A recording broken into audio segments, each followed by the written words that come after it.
You guys all feeling it? I think Dylan's feeling it. That intro music is pretty much the. You? What's that? I said, why did you stop the song? I'm not here for you. I was in the moment. I love that song, dude. So Shout good. out Volo, volovibes.com. As I said in the chat there, it's the best money I ever spent on my show to get some custom intro music. And welcome everybody in the chat. Happy full moon. Happy Saturn in Pisces, tropical Pisces, that is. It's quite a special day. We have episode 80.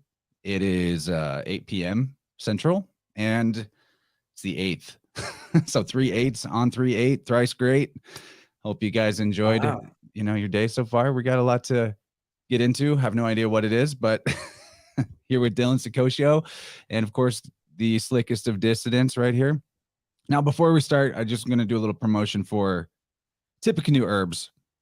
You guys know Kyle, you know how wise he is. And there's this particular product I've been using a lot of. I'm ready to order more. It's called Kapow. It's not really focusing here, but it's this energy power up.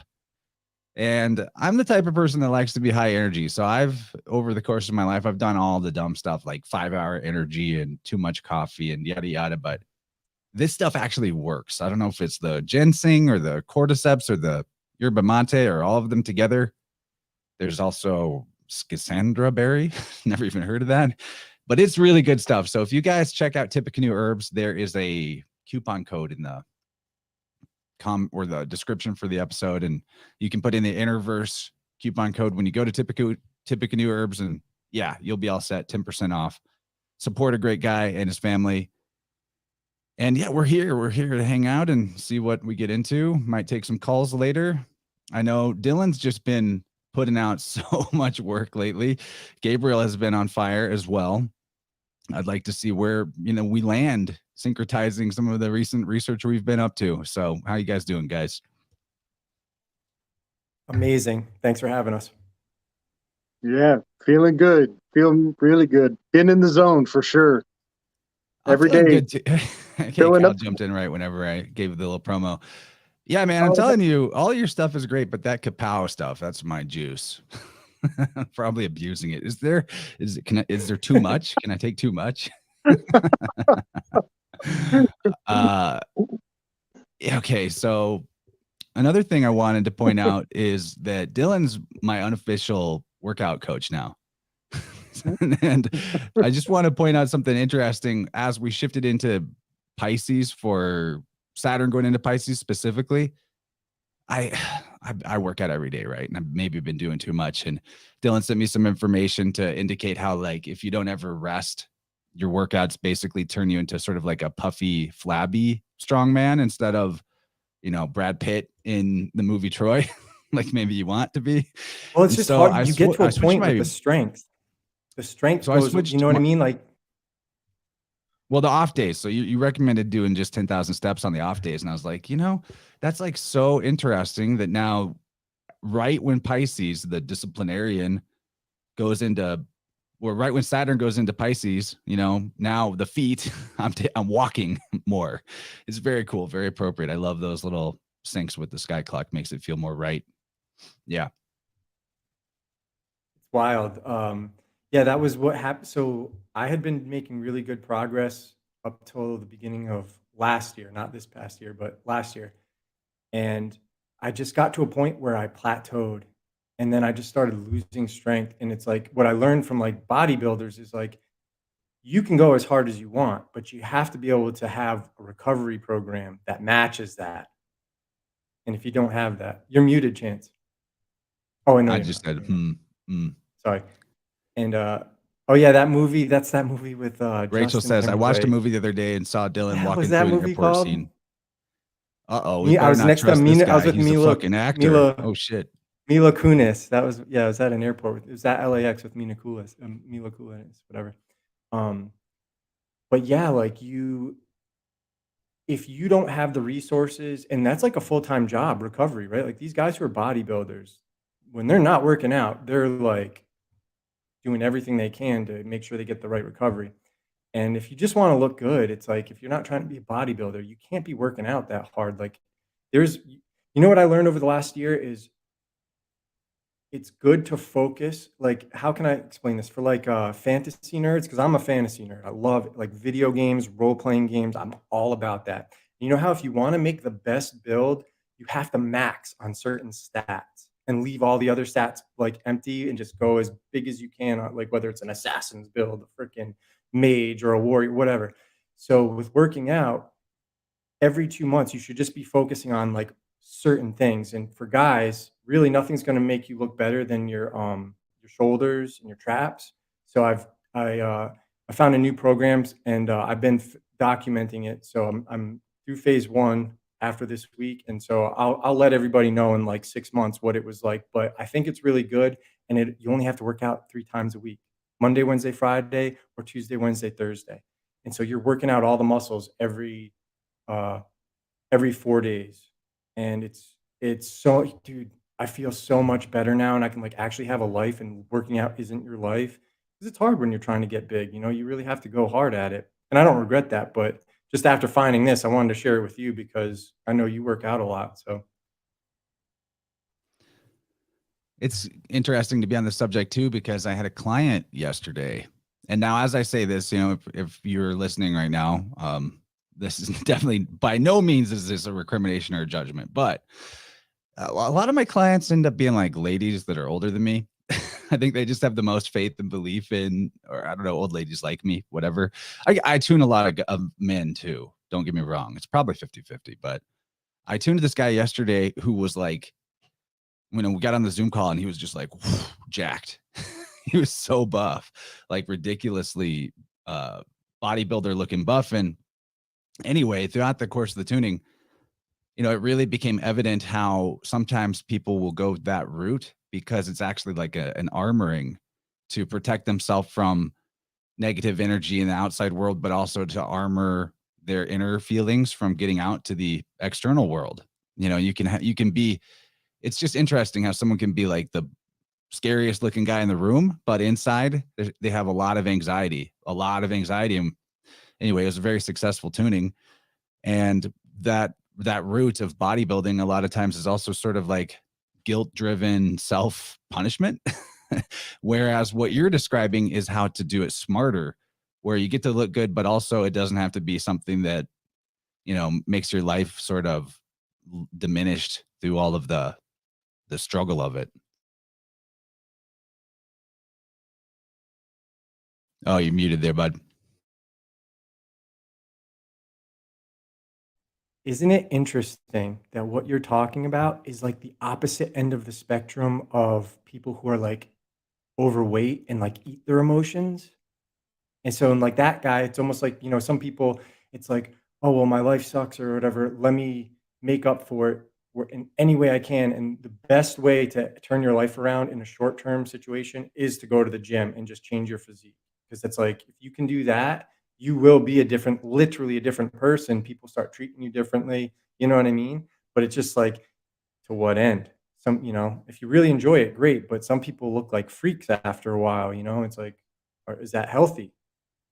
I don't know. And I think Gabe has always been more finesse than a strength guy, right? Yeah, I got buffed there for a couple of years. And I realized because I'm like a pathological exerciser, but I was doing both gym membership very regularly, 3-4 times a week, and I was moving furniture all the time. And I realized that I had actually put myself in a position where I was unable to commit the time and the finances to eat the food I needed to gain. That I was That's the big one. I was doing so much output that I couldn't keep up in terms of intake of food and calories. And so I had to actually kind of discipline myself to not fucking work out so much and allow myself to gain some weight. So I actually dropped the gym membership and I went to a drop-in fee status where I would just go periodically. And I ended up gaining weight. I started hitting some targets. I broke the 205 mark. I'll never see 210 though. I'll never see 210. Why is that? Because I'm can't stagnate. I put out too much. I'm too active. But yeah, I do have a fun story though. It was my end of my membership. I have a punching bag body count.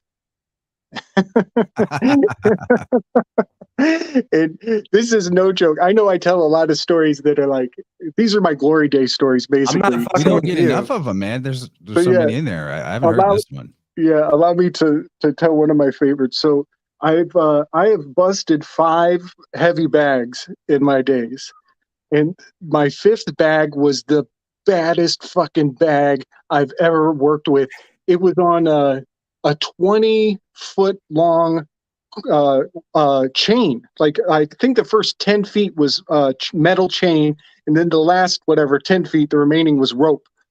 And when you hit this bag, it swings 15 feet out. This thing has like huge range, and so you can actually doing this. It a YMCA in Boulder, and the bag was cush. It was like soft exterior but nice and firm on the interior, so you could really lean into it, and it would double up. It would bend if you gave it a good hit. And I used to love when there were people in the gymnasium, because it was in the basketball court, but it was in the corner. I have like a real nasty spin back fist, and it makes the whole room echo. It just feels like people stop and look, like it's like a firework goes off. But on my very last, my 5th body bag, my 5th punching bag body count was, have you guys seen the Muay Thai? It's a Muay Thai. Some people call it the Superman punch. And you can, I've learned, you can do it for up close too, but I've learned how to do in one leap to take my body from 15 feet away, maybe even more on a good day, and do a flying elbow. And it's insane. It's crazy. It's absolutely madness. That's like the strongest bone in the body too, right? Yeah, I don't want to get hit with an elbow. Yes. And so yeah, I took the bag down with the flying elbow, but the crazy thing was there was 10 feet of chain coming down on me afterwards. And so not only did the bag go flying, but the chain hit the wood floor. I think I scraped the floor all up, and I was like so embarrassed. Did you look at someone next to you and go, "What did you do, bro? What's up?" So yeah, I had to go report myself to the front desk and tell them that was me that did that. And then I kind of walked away from that gym for a long time because I was so embarrassed I broke their bag. But they had a speed bag right next to it. Have you guys ever played on the speed bag? Not since I was a kid. I grew up competitive fighting, but I don't do that stuff anymore. It is crack. It is just crack. I love a speed bag. I start thinking about it, and I think I'm going to dream about speed bagging tonight. Because you get in like a meditative state when you do that? Totally. And you feel it. You're like, it's so, it's like reciprocates the gratitude you put in, and it gives back, and it feels really good. But so I used to try for accuracy. This is funny. I'm so unorthodox in everything. I used to try to kick the speed bag with spin kicks and try to land on a dime, reset, spin kick, land on, and I would try to get a rhythm so that I could come and hit the bag and get the speed bag to actually. Yeah.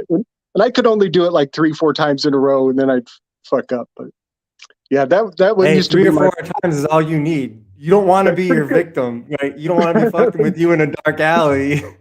Dude, guys, Gabe's a big dude. You're like 6'4", 6'5". What are you? Yeah, both of you guys are bigger than me. Yep, I'm 6'5" in the morning. Wow, that's no joke. You know, back to that whole like 10,000 steps thing. I never really attempted to do that before. And what is 10,000 steps? I don't even know. I just walk a couple miles. So here's how I calculated it. If you're on a treadmill and you put it at 2.7 miles per hour, then you do about 1,000 steps per 10 minutes.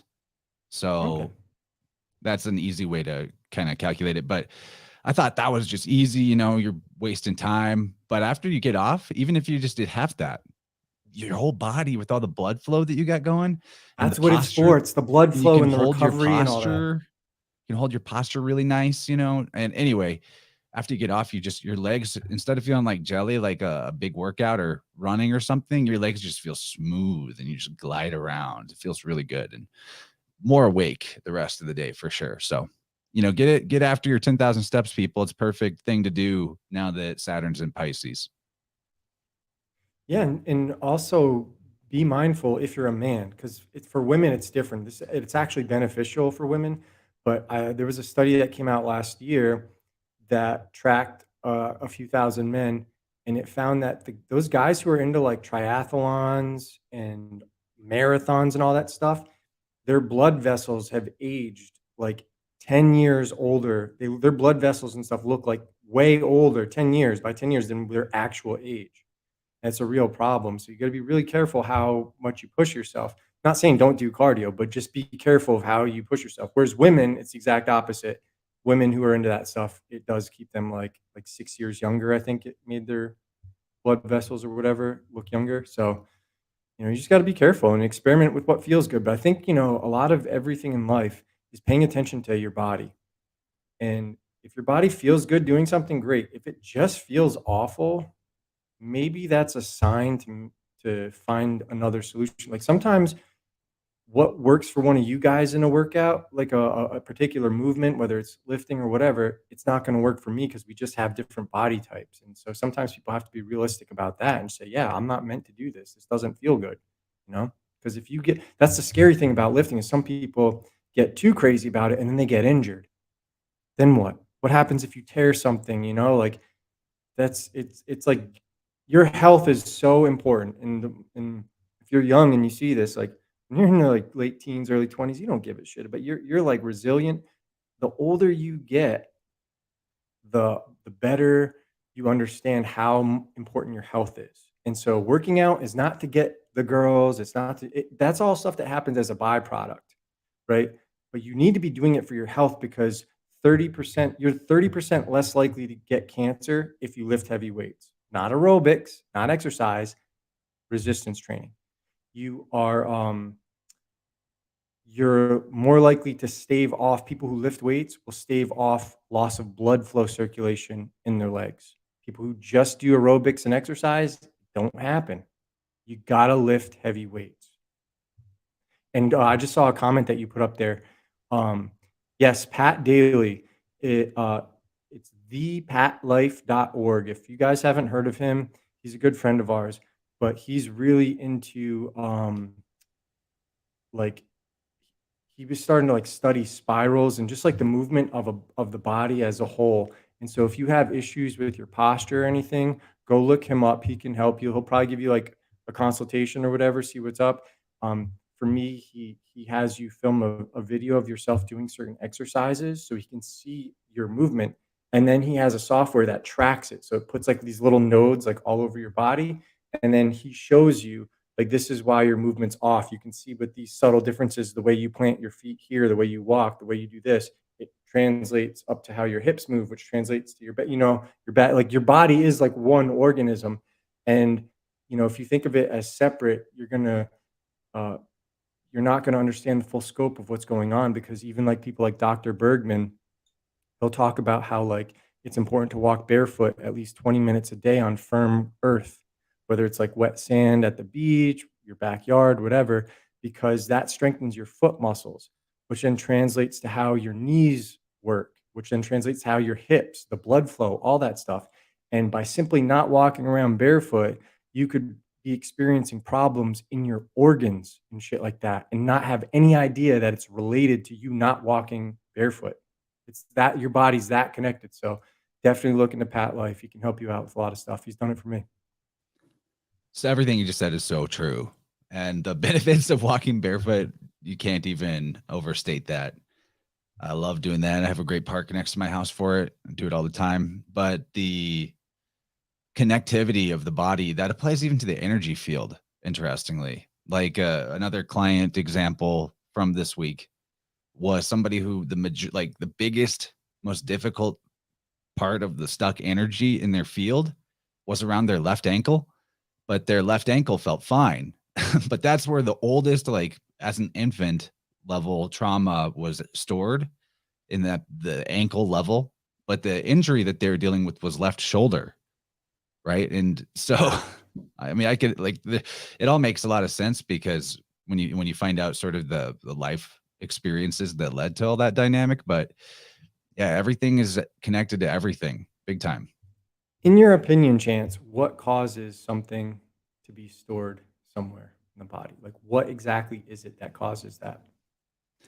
The simplest way to put it is that when, especially as a child, right, in your first formative years, actually I was reflecting on this and I had a bit of an epiphany that, because I've done a lot of looking into energy vampirism, psychic vampirism, that there's a measurable effect of something going on. Like Kirlian photography can even show how somebody that's like a practicing energy vampire, how their Kirlian photography of their aura, the light spectrum, looks darker and different. And that's very interesting.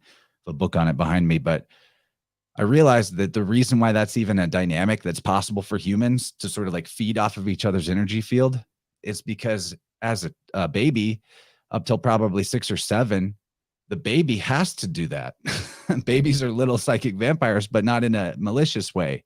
It's consensual. The mom and dad want to give the energy, and that's how they're building themselves up. So, in the example of how the ankle affected the shoulder, this is somebody who, as a baby, their dad was beating their mom.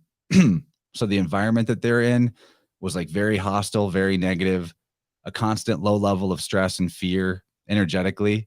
And so what the real thing that causes the stuck energy is that in that formative time, before they even can make memories that they hold on to later in life, they've actually created an expectation about what life is, that what's normal, what is life? It's this feeling of stress, cortisol, adrenaline. And you actually can get addicted to those type of stress hormones as much as like anything else. A substance. So I got something for you, just because what you just said. Do you think now that maybe an energy vampire is not even an energy vampire, but somebody who's still in like some sort of infantile state of needing energy from people, possibly? Yes, with the exception of trained occultists who do it on purpose. That's a different thing. There are some people though, like that aren't necessarily. Sounds like you're talking about Hollywood. There are people though that figure out that they're doing some kind of energy vampirism, and they are infantilized. They're not mature. They're stuck in their childhood, basically. They're walking around with ghosts of themselves as a 5-year-old, 4-year-old, literally following them around energetically. But they realize that what they're doing, and they start doing it on purpose, sort of maliciously, as a power move. And at that point where it's no longer like an unconscious survival mechanism, no longer is that permissible or karmically neutral. Now we're talking like, that's quite full of malice. But to simply put a bow on the answer to your question, it's that when beliefs are formed about who we are or about what life is that are disempowering, the only way that we can act out those beliefs and make them true, because we sort of, we behave and we even sort of magnetize situations to us that reflect what we actually think about who we are, our self-worth and all that. The only way that can work, a limiting belief, is that we have to actually hold back some of our energetic reservoir and our ability to follow through and finish things. And, we have to operate at 80% capacity or 60% capacity, because that's what the belief is essentially doing. And that's the simplest way to put it. So that's what tuning is great for. Helps you go back to, and see things that you didn't even realize. I liken it to, say you have a fancy DSLR camera and there's a whole bunch of menu items and settings. And maybe when you first got the camera, you went in there and you just picked some random settings and you started using the camera, got used to how it was. This is how it works. And you never went back into the menu, and you forgot that there were certain options that you actually could do a different option, and it might be more optimal for what you want. And that's what tuning does. It helps you see the beliefs about yourself that you had set in stone a long time ago, and find out and connect the dots to the life experiences that made you think that or expect that life was that way. And then you get to make a different choice, and it connects all the dots and dramatic personality shifts. I now have a question for both of you after just listening to Chance. How would you, Gabe, in your experiences life, right? We're not, we're approaching middle age, if not, I don't know how old either of you guys are, but there gets to a point where like we're getting close to the top. What would you say to somebody who is maybe coming to terms with the fact that they might actually be an energy vampire, so to speak? They weren't, it's not like intentional, but they realize, wow, I actually do have some of these qualities.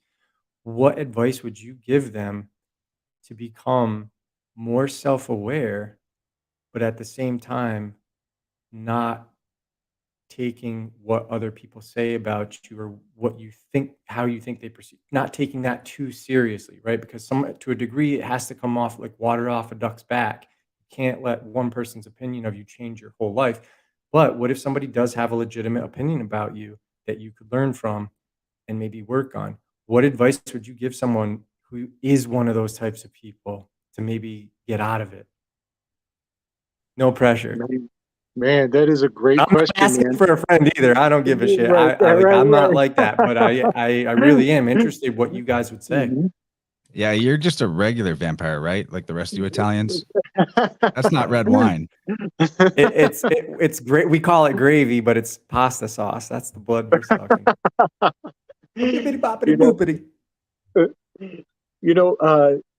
It's so funny that you're asking this question right after we were talking about the workout. I was on that exact bag that I just told the story on,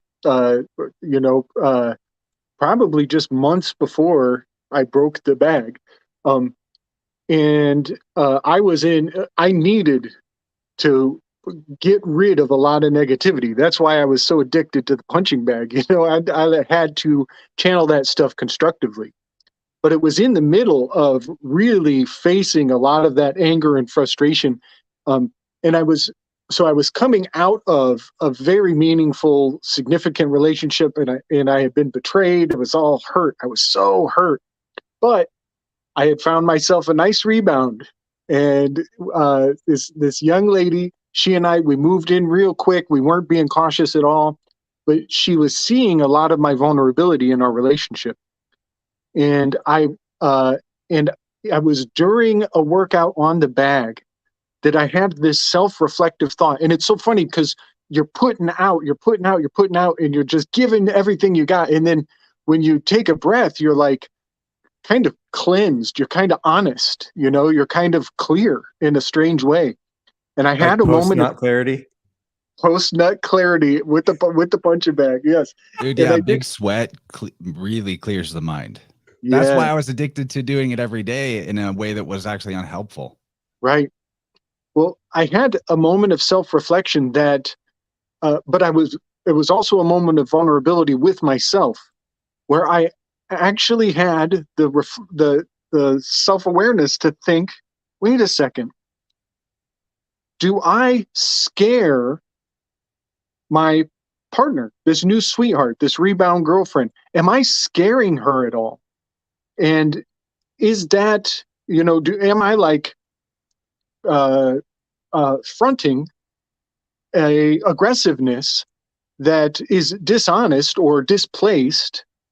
And the other question is, does she like it if I do?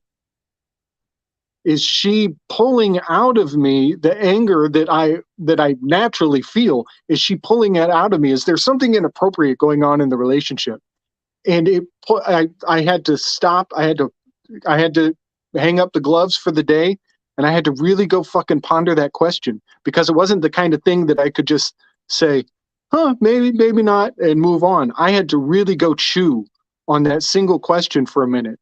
And then once I had kind of milled it over in my head, I went and I talked to her, and I was like, I know that she was spunky, and she loved when I kind of flared up my asshole side, she brought it out of me, and I knew that she was bringing it out of me, and then we could channel the libido of it eventually in time in an appropriate way. But it was just something that I had to go and ask her, like, you don't ever think that I would hurt you or that, anything. And then she completely confirmed to me. She's like, no, I think of you as a protector. I love having you around because I know you would hurt anybody if they ever messed with me. You know what I mean?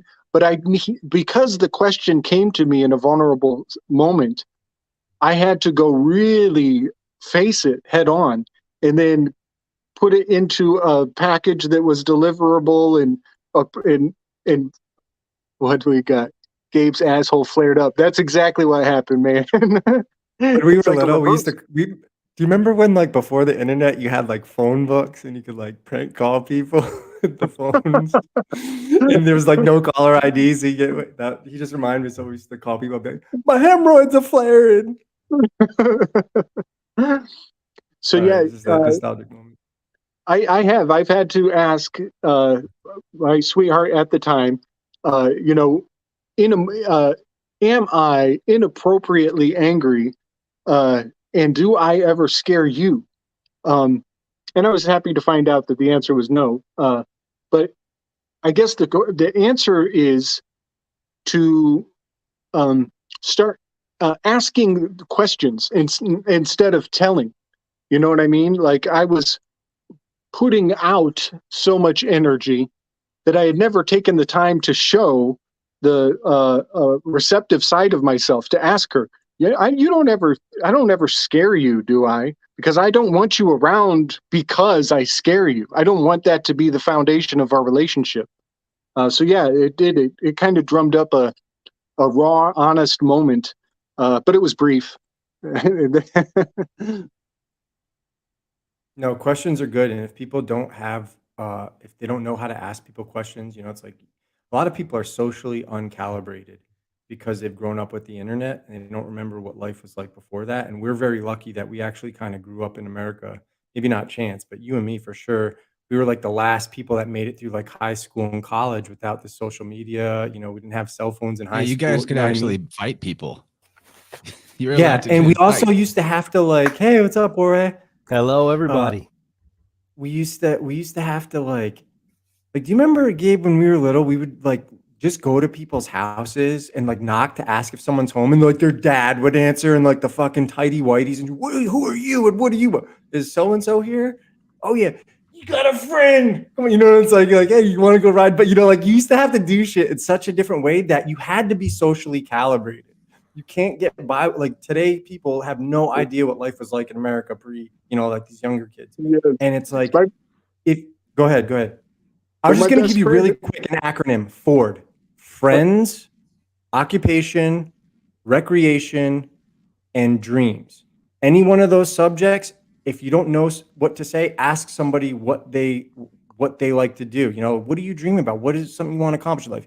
What do you do in your spare time? What do you do for fun? What do you do for work? What do you do? What's your family like? Where are you from? All these like things. So just think of Ford, because a lot of people are socially uncalibrated. And I learned this stuff when I was in like financial services, because you'd be like going to people's houses and stuff to to talk to them to find out what their needs are. And I just want to throw that out there. But Chance, dude, now I kind of want to hear what you say. Sorry, Gib, I didn't mean to cut you off. I love that. I'm writing that down. That's great advice. So my best friend growing up, his dad answered the door in tighty whities only, every time. We used to actually say, your dad is just like one big stomach in underwear, isn't he?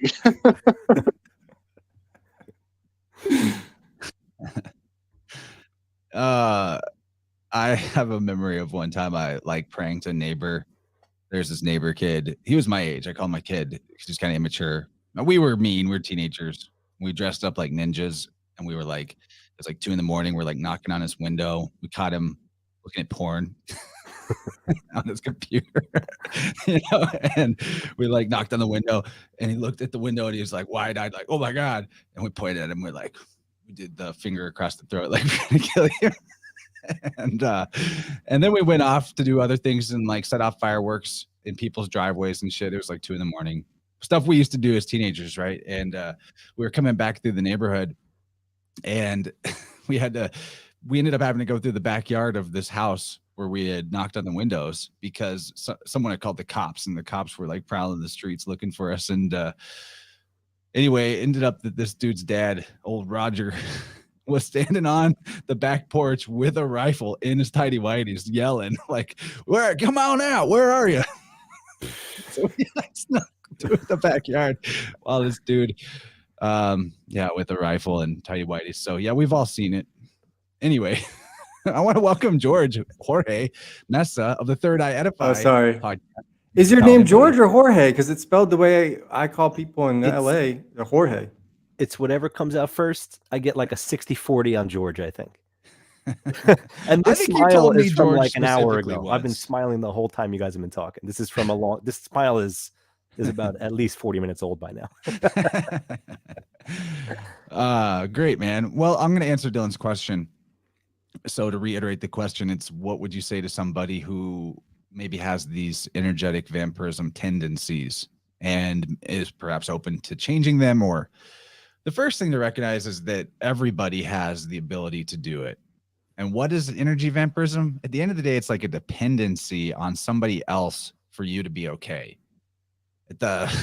We see this a lot in the particularly political arena, where it's almost justified and it's like allowed, where things will be better when they change. But that's more like cyber vampirism, which is a whole different genre and needs more study.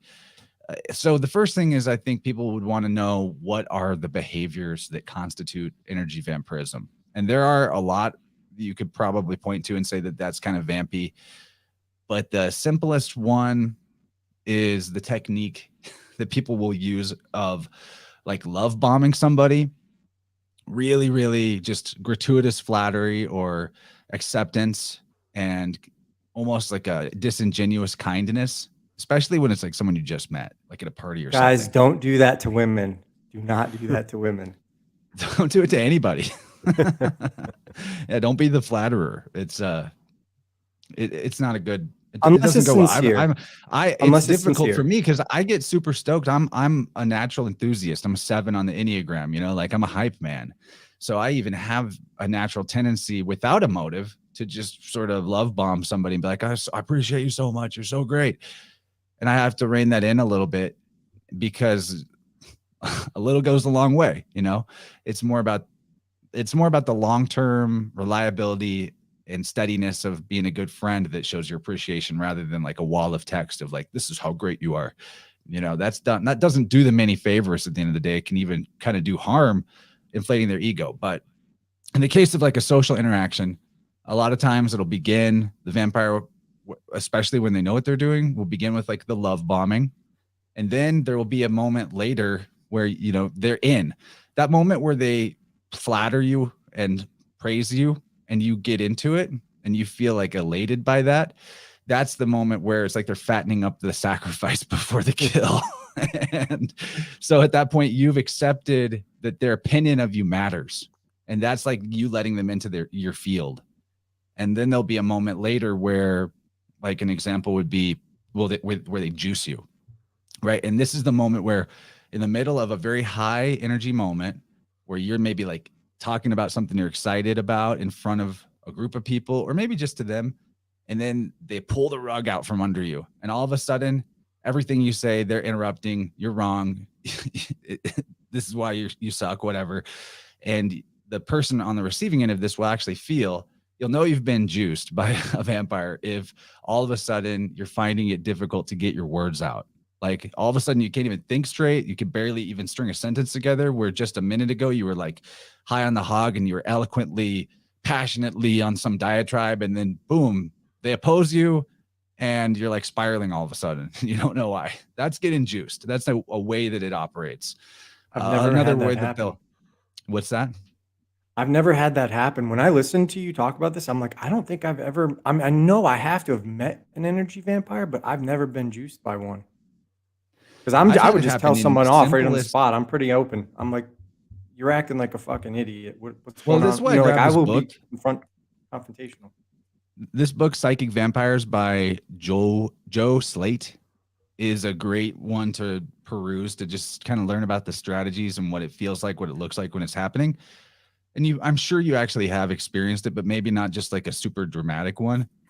It can happen in big ways and small ways. Like one time I was just like into doing some energy vampirism research. I went to the park. It was at the height of cooties.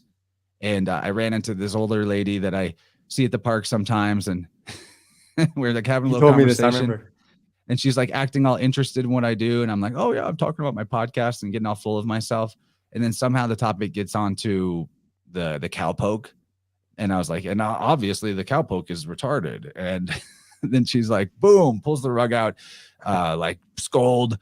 Totally, all of a sudden, the eloquence and the elated feeling that I had was replaced with like confusion. And I was like stammering. And I was like, I can't even get my words out. So that's how in that moment I knew like, oh, I just got kind of juiced by this person. They were waiting for the moment that they could strike. They may not do it on purpose. Okay, so basically what you're describing is what I'm basically referring to when you hear me say the Dunning-Kruger effect. I've been looking into this a lot lately. And it is people like that with low ability. Well, define the Dunning-Kruger effect too. It's basically people who act like experts about it. Well, it can go both ways. Sometimes it's somebody who actually is super accredited and an expert and doesn't think they know anything, and like that's rare. It's usually a person with low ability in a certain subject, almost no knowledge, talking about it as though they're an expert. And one of the things that's interesting about human psychology is if you know more about a subject than your audience, you can basically pass yourself off as an expert. And it doesn't even matter if what you're saying is right, if you can just create that perception. And that's why the media is so important, is because they're all about creating perception that they're experts. And so what you see there, it's the same thing. These people who they're like, don't you trust the science? And you say, what are the 3 constituent parts of a scientific experiment? And they're like, that's what I thought. Now shut the fuck up. You got to humiliate these people. This is the only thing they understand, guys. I've tried to be nice about it. You can't be nice to people who are under the Dunning-Kruger effect, because it's like this egotism that thinks they're a lot smarter than they are. And you see this especially with the nature of Earth. We won't get into that. The less they know about a subject, the more confident they are that they know everything and it's like, where does this come from? It's because they listen to, I listen to CNN or Fox, or I listen to this, No, but do you actually do the work? Like, what is, like, honestly, I don't know if you guys were back in like the nature of the Earth situation, but there was a time whenever you talk about this stuff, it would be like rubbing a genie, and this like gay little sprite named Mick West would pop up and be like, hey, and he's always on Joe Rogan running his fucking mouth, Joe allow him to be on his show to degrade Eric Dubay, but never have Eric Dubay to defend himself, that type of idiot. And what ended his career was he used to refer to himself as a science communicator. And then QE came onto the scene, and QE got him on a live show and goes, what's the science? He's like, made the guy. Yeah, Quantum Eraser is the best, dude. John, if you guys don't know, I mean, he's tough. Like, some people don't, I understand they don't like the sound of his voice sometimes, or it can be a little aggressive, but if you actually look at his work, he's par excellence. But he basically got Mick West and was like, walk us through the scientific method, and like really, and Mick West didn't even know anything about the scientific method. So what the hell are you calling yourself a science communicator then for, And that's the Dunning-Kruger effect. It's everybody. And you see it with the Wuhan Wiggle. They never isolated anything. They never used Koch's postulates, take it from take that, whatever we call it, just to avoid censorship, isolate it, transfer it to another body, monitor the symptoms, isolate it, transfer it to another body, monitor the symptoms, and do that with a bunch of people to get, to gather illness and, all the symptoms and all that shit. They never used science. Not that that's biology isn't science anyway, but they never did anything in the real world. Yet all these people talk about these subjects like they're fucking experts. That's the Dunning-Kruger effect, guys. And I'm telling you, when you start learning and paying attention, it's in every fucking industry. Or like, it's collapsing our society. Like, oh, it's not even politics that's collapsing our society or anything. Religion, none of it. It's the Dunning-Kruger effect. Of low ability who think they're experts about everything. Yeah, I can't remember the name of the name of this particular situation or description, but someone shared this in Telegram recently, and it was basically like people have a tendency to be promoted up to their level of incompetence. So like most people, whatever their job is, they're at this, that's their ceiling, because that's where they suck. So like they're good. And now they're in a job where they suck, but they still have the job because, you know, they've got tenure or whatever. There's a lot of facets to that. But let me finish the thread on the psychic vampirism here, just to be clear about it, that everybody has tendencies of needing something from the external in a way that can become unhealthy. And so there's a big spectrum of this. It's not to be recriminatory of yourself for where you notice the behavior, in particular, the integrity of like your boundaries as a person are what are going to help you have more strength to not be vampirized and not be a vampire. So to say no and assert yourself when you need to means you pretty much have perfect armor again. And also to say no to yourself whenever like some unhelpful desire comes up. You know, basically the word no is the protection against energy vampirism and from practicing it. But the other thing to know is that, you know, we talked about tuning a little bit and how having your energetic capacity of your battery at a higher level, 100%, is what's going to really give you the life that you want, of course. And that's also your protection against everything, not just psychic vampire people, but also like EMF and things like that. Your aura is literally your shield. So you're keeping your own energy and your own battery is the armor of God. And then, so I'm going to flash this book right here. I've talked about it a million times, but this is Electric Body, Electric Health by Eileen Day McCusick. This book is really great introduction to the different ways that you can improve your electrical voltage in your body vessel. And that's essentially what the deficiency is for people that become vampiric, even unconsciously, especially unconsciously, is that there's a deficiency in their own energetic integrity internally. And so they're looking for something external to feed on. And if that goes too far, it becomes like literally that's demonic. So your own battery, keep that charged, and you won't need to feed on anybody or anything else in the first place. And like walking barefoot outside is one of the key ways to have electrical integrity in the first place. What does Neo say when he stops bullets? No. Exactly. It's the lost word, man. So George, I want to get you in here, man. Yeah, We've George, been talking get in. 50 minutes. What do you think about all these random topics? No pressure, but you got to entertain all three of us now. Yeah, well, and you like talk 2 million for people online. You talk for the next hour. Well, that's actually what I want to mention is the idea of talking, especially politically, a TED talk, some kind of YouTube video. It's so different than even something like this where I get a response. You speak, you have everyone's undivided attention, Dunning-Kruger or not. So you're automatically an expert. And even people, if they have a question, if they feel like they have more of an expertise, they can't even raise their hand. And I think that's a huge factor nowadays with the way media works. And I think a lot of people don't consider that when they do watch a president talking or see some kind of like random clip of a foreign, dictator speaking in a different language that you don't understand. There's no response element from the entirety of the crowd that's actually listening to them live. They don't have the responsibility of responding to them. So I'm not sure how that speaks to the Dunning-Kruger effect, but I was thinking about that because it's just such a big difference than a debate or something that, Joe Rogan wouldn't have. I know there was like that rumor that Neil deGrasse Tyson and Eric Dubai were going to be on the show together. And I know that was never going to happen, but that would have been a very different story. I've been in the same room with Neil deGrasse Tyson. Really? That dude wears rollerblades. He is fruity as fucking hell. I'm just saying it. He's a goofy ogre, fruit-booted clown. He's a clown. I've done my best to prove that on my show as well. It's easy. You look for a few clips, you've got all the information you need, man. It's pretty ridiculous. And the other thing that I was thinking about, based on what you were discussing a little earlier, as far as, a wall of texts of gratitude or being very nice, is that on the opposite end, in my own personal experience, I've had this thing that it's not, I would never call it a curse, but it always comes back to this, especially when I first meet somebody. They're almost like, is this how you really are? Are you really this nice? I can't piss you off. Are you going to get mad? Can you please get mad? There's no way you're right. This can't be the way you live your life.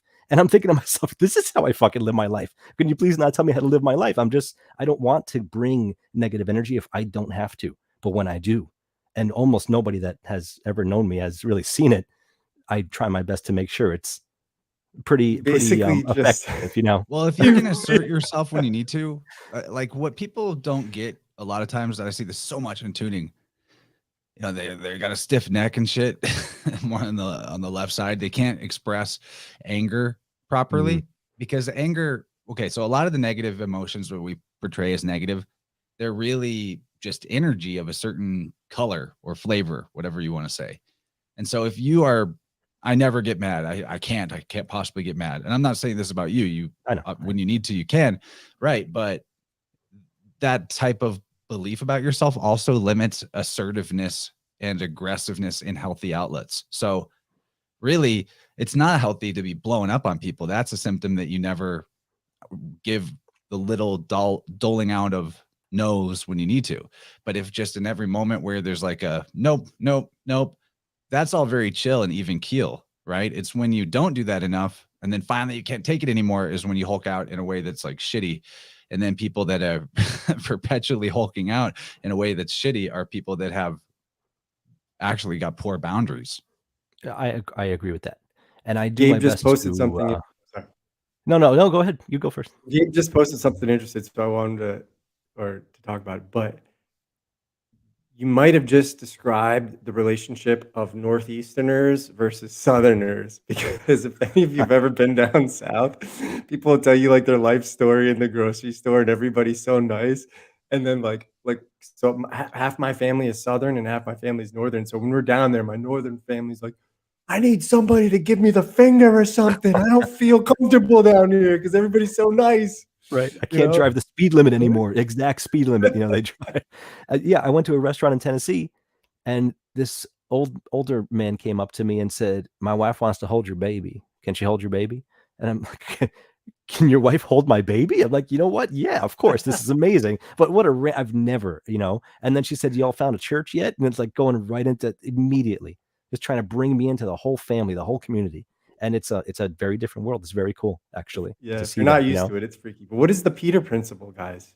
Sorry to. Well, that's what I was talking about. Whatever, but that's what I was talking about of being promoted to your level of incompetence. It's called the Peter principle. Oh, sorry. Okay, my bad. Gabriel found that. Thanks for digging that up.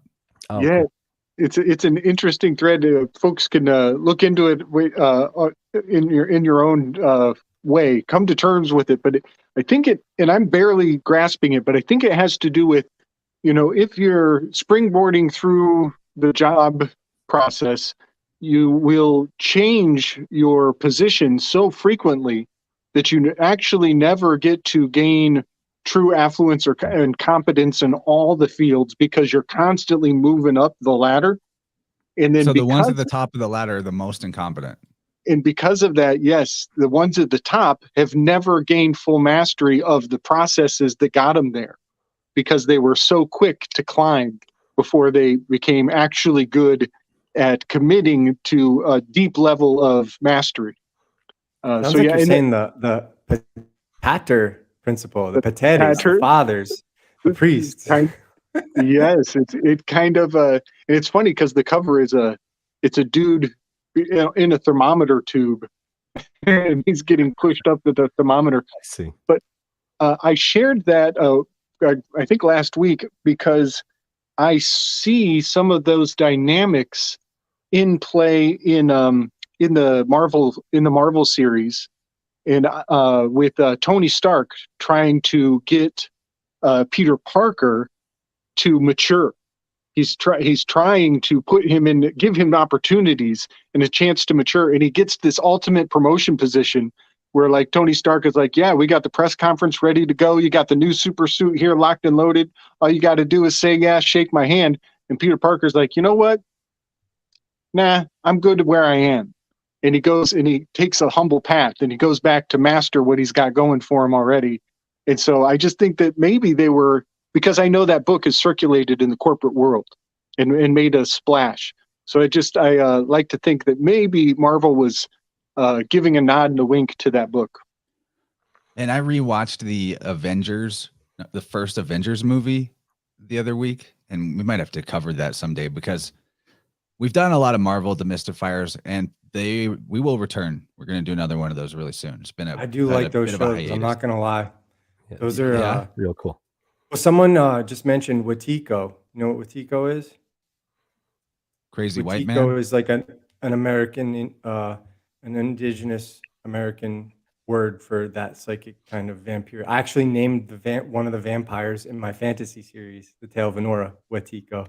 So whoa, nice. It's relevant. But I don't want to disrupt the flow of things, but is anyone else surprised that we're like over an hour in this and Gabe hasn't mentioned placenta? He's thought about it several times. I was like, we should really play like a drinking game or something every time he says it. Yeah, I was going to say about Avengers real quick though, was I had in the past, I've been on the fence. You know, we did all those decodes so far, and the symbolism in there that we were pulling out felt like we were giving him too much credit. You know, we're giving him too much credit. This must just be coincidental. This must just be archetypal hero's journey stuff. Then I rewatched Avengers 1, and the very first like opening of the movie, they're dealing with this magical cube, the Tesseract, right? Which is literally like the omniscient or omnipotent power in the cube, like super mythological, and where the government intelligence agency is housing and experimenting on this Tesseract cube. It's called Project Pegasus. And the Pegasus Square is the astrological constellation that is even where we get this idea of the cube-shaped Earth or the cube-shaped arc and all of that bullshit. So I was like, okay, these guys, I haven't given too much credit. There's a lot in here. And I was jazzed up. That is a wild sync. Yeah, that's cool. Yeah, that can't be an accident. It can't. And you know, just to bring it back to the placenta, the Tesseract is the first cut. It is the Tessahera Act. It's the act of the scissors, the chisoras. So yeah, that's the first cut. It's a paper cut. It's death by a million paper cuts. For those who don't know what that is, you'll see that in every church, right? You'll see. So it's the two-dimensional representation of it is anytime you see like an octagon or an 8-pointed star, octagram. And so oftentimes in the churches, you'll see that it's like two squares making 8-pointed stars. It'll be like usually on like the floor or something like that. But there's like two ways to look at that. You know, like there's the good way, which is we're all in a creation and God made this for us. But then like there's the dark side, which is we're all in a creation and this world is a prison. And since we can't become God, we're going to be God of this world. You know, like there's like that duality, you know, or like God is broken and we have to fix the world, heal the world. Yeah. That's the one that infects more people that I know, the heal the world. And like, that's what if the world is fine how it is and you just need to worry about yourself and your family and your community. The world's perfect. It's we're the ones fucking things up. It's the man-made systems, you know? We're flawed. There will never be a man-made system that actually is 100% great. So you just need to decentralize it and not bind people to regions that they have nothing to do with. You know, that's the problem. That's why they don't want to let us do that. Decentralization is key. Competing currencies is key. Stuff that's valuable in one area might have no value. Like where I live, hay, grains for your animals, feed, huge. Think anybody cares about hay in Los Angeles? Not really. They don't do that because then they can't tax it. And they can't, you know, so that once you get rid of that overarching parasitical thing, you could theoretically have every system that man can conceive, and it would just be up to the people in the local areas to decide, you know, and that to me has always been the solution to all of this is let people do whatever they want within the bounds of morality, you know? Like yeah, not there's always causing harm. there's always these technological things like that NEOM, the line. I don't know if you guys are familiar with that thing that's happening in Saudi Arabia. No, please enlighten us. Oh, I don't man. pay attention to anything geopolitical anymore, so give me the goods, dude. This is even crazier than that. I mean, they're building what's called a double-sided glass mirror facade. It's the height of the Empire State Building, and it's 9 kilometers long, and it's one long, humongous, self-sustaining community. But the reason I'm mentioning it is because one of the things they're saying is, other than this very dystopian, equitable views for all and access to surrounding nature, sounds scary as hell. It's a big prison. It says 100% renewable. Whatever they want to label. It's technology. It's a man-made, humongous architecture. There's nothing 100% at all if it's man-made. So I just wanted to, reiterate what you were saying, that it's not going to be 100% renewable of any kind if it's. It's like a 9-mile city, but it's like in a line instead of like a square. It's a very long line. It's from this thing called NEOM, N-E-O-M. Anyone that's not familiar with this has to write it down and check it out after the show immediately. Don't go to sleep before checking this out. They have a few little 2-minute videos to watch, and it's very. Hold on, you're gonna love this. So they're creating an ecosystem inside of it, essentially, and they want it. It's the idea of the 15-minute city, where if you're in the center of the 15-minute city, anything you need is 15 minutes from you, and they're calling this more of a 5-minute city. You can walk to it, but there's no vehicles, which is code for you don't get to go further than 5 minutes away from your jail cell. It's exactly what I was talking about.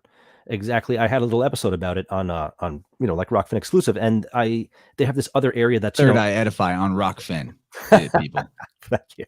There was this little business district they're going to do. There's this other area that's more mountainous for vacationing. They're building. Speaking of cubes, they're building one called the Cube right now. I just saw it. I think I'll find out what it's called in a sec. And there's a monorail that goes on top, just like Epcot Center was supposed to be. It was supposed to be this little 15-minute city that the monorail goes back and forth. No cars. Everyone just lives inside of it. That was the whole concept with that.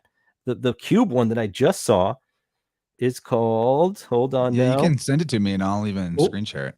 One of the interesting things about the region you're talking about is all those places are speculated as being, they once were isthmuses. And that's how people were able to cross over to those things before the days of navigation. Right. Right on the northern part of the Red Sea. Yeah. Because I think it's northwest Saudi Arabia. And, the idea is so weird to me that this aligns with something that I'm not even telling my episode. I feel like I would have mentioned this anyway, that, they're trying to put windowless planes out there so that you don't even know where the fuck you're going. And it's just a humongous VR headset inside of the plane. So I was thinking, it's in the middle of the mountainous region of places that most people that we know have never been to, have never seen any of it, have no idea what the landscape looks like. They could essentially, and this is just me thinking outside the box because these sickos want to do crazy shit all the time. Get yourself inside of a plane with no windows. It pretends to take you to outer space, lands you in this humongous, crazy place you can't imagine the Dunning-Kruger with that. I've been to outer space. I've been to Mars already. It was beautiful. I could breathe just fine. Everything was great. Yeah, exactly. Man, that's funny. So the first time that I watched Inception, the movie Inception, I was on an airplane, and something was really fascinating about it was so wild because at the moment at the end, when they come out of the many layers of the dream within the dream, like there's 4 layers of the dream, they have to jolt from one layer to the next to wake up in the next dream, And in the very culminating scene with the music and the climax of the whole film, the airplane I'm in hits the tarmac. And I'm experiencing a total Inception moment. And I start pondering, what if, I'm putting another sci-fi layer on my own experience. I'm like, what if they actually gas everybody into sleep when we fly, and then they don't really take us where they say they're going to take us, and then we just think that the world is bigger than it is and it's actually much smaller. The timing was crazy. I felt I don't know, it was more than synchronous. It was surreal. In a way, what you say is link. like the looking into flight paths and the way that flight paths navigate across the the globe versus a different model of what the world is. it makes very little sense on a globe what like the flight paths that are taken. I just posted a link in the comments. You know how we were talking about? I just was telling you guys the concept, the two-dimensional representation of a tesseract is 8-pointed stars, or the octagram.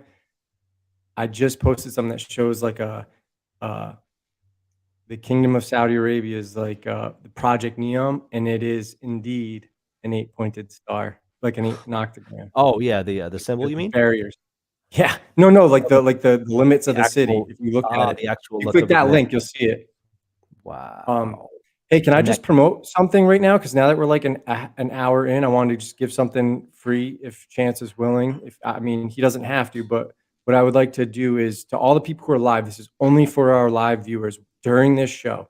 If you message Chance on whatever his we'll just say put a raise your hand, metaphorically speaking, in the vibrant call-in line on Telegram. Great, that's exactly That's it. the way to do it. So exactly I'm posting the link to that in the chats now for anyone that's not already part of that group. And if you didn't know about the vibrant call-in line, now you do. It's a place where you can put memes or images or links or things that you'd like to possibly have us talk about, or jokes or whatever. It's you can even leave a voicemail in there if you keep it, reasonable. Not more than like 2, maybe 3 minutes max. 1 minute's great, where you can like leave us a question, make a comment, and we can play it on the air. That's super fun. So that's the vibrant call-in line on Telegram, and let us know in there if you want to take advantage of what Dylan's about to offer here. Yeah, you don't have to do a message, just Dylan Substack and then your email address. And everybody that does that, I'll give you a free month of my Substack. So that's going to be at least cool. I make myself available every 2 weeks for at least an hour to the chat, and then I post. I have posts scheduled to go. So that's where I've been doing my work now. So instead of publishing books, because right now I don't have a direction to go as an author, because I've completed what my focus was, but I still have a ton of awesome research to do, and I'm still posting my work. So rather than waiting for another couple of years for a new book, or a year, whatever it is, I'll give you a free subscription, and I post every Wednesday and Sunday, or Saturday. And so if you want a free month to see if you like it, message him there, and should they just like give us their email? That's what I'm saying. Just message you Dylan Substack followed by your email, right? Okay, whoever's doing it, and then you'll screenshot it, send it to me, and I'll plug them in for a free monthly subscription. Very cool. And awesome. We got some really nice super chats over on the Rockfin side. Thank you to Chris and Kylie and Braden. Really appreciate those generous super chats. Hey, what's up, Marty? We're having fun tonight. We should get Marty and Baldy in here. Yeah, so your Substack, I'm glad we're talking about that a little bit. Maybe even this could be a segue. There was something I came across today that gave me a bit of an epiphany. I don't know if it's an epiphany, but an idea. I wanted to run it by you, Dylan, and Gabe too, because both of you have been looking at the ancient world pretty closely. Gabriel from the ancient philosophers side, Dylan from the ancient architecture side. And so there's this word in Hebrew, nachash, right? It means serpent. But I guess it also can mean bronze or brass, which is interesting. And then the word nechustan is the name of the brazen serpent that Moses raises. Well, check this out. That means stone. It does? Yeah, so like stand when you see like Pakistan, like it's pertaining, lordship, all that stuff, but the stone, the wisdom, all that shit. Yeah, so basically the name for the brazen serpent, Nehustan or Nechastan, is basically Nakash and stone. So the serpent stone. That's interesting. And what I found out, so I'm just going to go over these notes. They're maybe not in a great organizational hierarchy, but maybe I can get the point across. So I was thinking about the Bronze Age, right? There's so much crazy shit, mounds and architecture and inventions and all this that gets attributed to the Bronze Age, like as if that explains it. Oh, that's the Bronze Age. Bronze Age, yeah. So Nakash means bronze. So does that Nehustan. Bronze requires copper and what is it? Tin. And so that's where I think Dylan comes in. He knows a little bit about where tin came from in the ancient world. So what I noticed though was, is the Bronze Age code for the Serpent Age? That's what I'm really wondering. Wisdom. Serpent. Yeah, Age of exactly. wisdom. Exactly. Is it code for that? Because even back in the point where like we transitioned from the so-called Bronze Age to whatever age may have followed it, we're in the same ballpark at that point as when the pole star would have shifted from Thuban within Draco to making its way towards Polaris. And the last thing I'll say about it is that even Moses, M-S-E, Mem, Shen, He, Messiah, all these words, the same word in Hebrew, Moses, Messiah. It is the exact same gematria value as Nun, Kaf, Shin, Nakash. They're both 348. So man. Okay. The serpent is the savior, basically. And there's other reasons philologically to think that in other languages. So just wondering about, maybe where that would take us to consider the Bronze Age being the Serpent Age. Yes. Okay. I got like 2 cups. I'm double fisted here. So Na is salt. GH or Hg is mercury, and S is sulfur. So the Nagash is the alchemical trinity. It's the salt. The mercury is in the middle. It's even chemically impeccable because mercury is in the center and sulfur is at the end. So this is the bonding of the snake, because the snake has the mouth in one end, it has the body in the middle, and the pointy tail on the tail end of it, on the other side of it. So this is fascinating because bras is to embrace, is to bind, is to connect. And so even the word brass is the alchemical binding of sulfur, salt, and mercury all together. And that's my 1 cup. Can I give a cup? Can I pour a little bit of extra libation in that cup, dude? Don't worry, Gabe. I remember you had 2 cups. You can let them Okay. I'm just adding a little drop of something else, okay? Gabe's shirt is about to come off, guys. He's like boiling over here. I'm just thinking about I've been reading Dylan's new book, Terminalia, and there's the story of the Irishman who winds up stranded with the Darien tribe. Darien being, philologically Tarian, like Itarian. Andorian, like the Greeks, the Dorians. Exactly. So the Darien tribe, he finds himself there stranded, and they share enough similarity between the Irish language and the Darien Indians here in South America that he can understand them. Hopefully I'm paraphrasing all that correctly. But what I'm thinking about there is how they were the brass colored skin, or they're the copper, the natives of this side of the world, their skin is said to be copper colored. And the Irish, the Britons, they're the ones with all the tin exports. So 10 plus copper, you get bronze. Are we looking at is the Bronze Age even almost like a wink and a nod that these holy sailors were maybe like Javanese and Celtic type people doing some kind of collaborative world exploring and conquering? And you see the people in America, like the more east you go, the more Caucasian they look.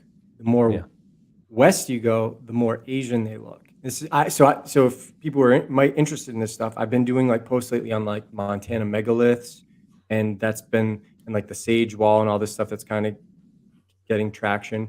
And I've been looking into the Indian tribes there, and like their history doesn't even go back more than like the 1700s in some of these regions. So it couldn't have been them. But what you see is like some of these people, they call them like the Salish Indians. That's like almost like kind of like the idea of Semite, where it's like they're related only through language. The ones in the further east you go don't look anything like the ones you see in the west. So there's something going on, and so my my dad's mother's side, I'm like 1/16. So like my second great grandmother, whatever, before America was America, my Gaulish or French ancestor got busy with the native, right? An Aniunwia. And that means the principal people or the first people. And they called them Cherokee because they didn't know what their language is. I actually think calling someone a Cherokee, that's an insult because you're not calling them their tribe's name. But long story short, that's what Gene basically expressed in me. Like, I'm the darkest person on both sides of my family. It just came out. And if you look at me by myself, I look maybe like olive skin to like a layperson. But if you see me next to other people who are tan, I have the copper skin. I get like it's like a reddish hue. Interesting. You know, it also makes me think of another thing is that good old fashioned invert everything USA. Usually the East is Oriental, the West is Occidental. Now on our continent, you're saying the West is more Oriental and the East is more Occidental-ish. Yeah. Very interesting. That's a good point. Yeah, good point. No surprise whatsoever. Right. It's got me thinking though that maybe there is something to that. Like, I hate admitting that the status quo is right about stuff, but there might be something to that, like Bering Strait thing. You know, just like now they might have been over there. Really overflowing. Okay, Gabe's back to. He's got one. His shirt is almost off, and he's got one cup left. 4 guys, 2 cups. And I think I just saw him bite a lime between 2 titties. What's the tequila? It's all about. So the other thing I just was learning about this week, and it's always on the Vibrant, it's like the things that come up are like right on time. It's like I was doing homework before I knew it was a sign. I was learning about the lawbringer in Greek mythology, history, mythology, known as Drakon. And Drakon hits a fascinating note for me, astrotheologically speaking, because this is the origin of draconian law. He came around and he just started making every violation of the law punishable by death, like across the board. The slightest little thing, you're dead. You're dead. You've stepped across this line, you're dead. But he was notorious for being. You miss your dentist appointment, straight to jail. You're going straight. Yep. But what he was known for was that he made plaques and signs that had these axioms. They called them axioms. He put them on wooden plates, and then he lifted them up, exalted them in a high place so that nobody had any excuse not to be able to see them. And they were readable from all directions. And what's fascinating about this myth is that it is cosmologically impeccable. That is Draco constellation circling around the pole star, around the North Pole, Polaris, as they say. Well, it used to be. Thuban used to be the pole star, and right, like right. Allegedly, right? Allegedly, Yes. That's what the mythology suggests of Chinese mythology, and all that stuff. Whatever. Yeah, but it also has harmonic correspondence to the Garden of Eden. And the idea that they say, even if you stole a cabbage, it was punishable by death. Well, sure enough, that's how the Garden of Eden story rolls out. If you take and eat this fruit that you're forbidden to eat, then you will die. And it turns out, nope, they just got exiled. So they made a liar out of the draconian law. And it is really fascinating how correspondent this Greek myth is to the Genesis story, and how it all is immortalized by the constellations. Well, Genesis is a Greek word. There's a lot of things that betray, this. I'm not the one that, many smart men have observed this, that, if you actually look at the language and the way it's written, the Old Testament is observably written in Greek first, whereas the New Testament is observably monkish Latin, right? Like, look no further than the name Jesus. It's an old monogram of Bacchus with the Latin termination. Look at the Greek name for Christian, Christianos, right? It's a Greek root with a Latin termination. It didn't even bother to translate it into appropriate Greek, right? And then you have all this other nonsense, just because they didn't expect we would ever be literate. No, they didn't know we would ever be literate. And that was the big deal. And when you have if you suppose that Paul, right, Roman name at the height of the Roman Empire, is writing letters petitioning Rome in Greek, that you could literally make a skit at how farcical that is.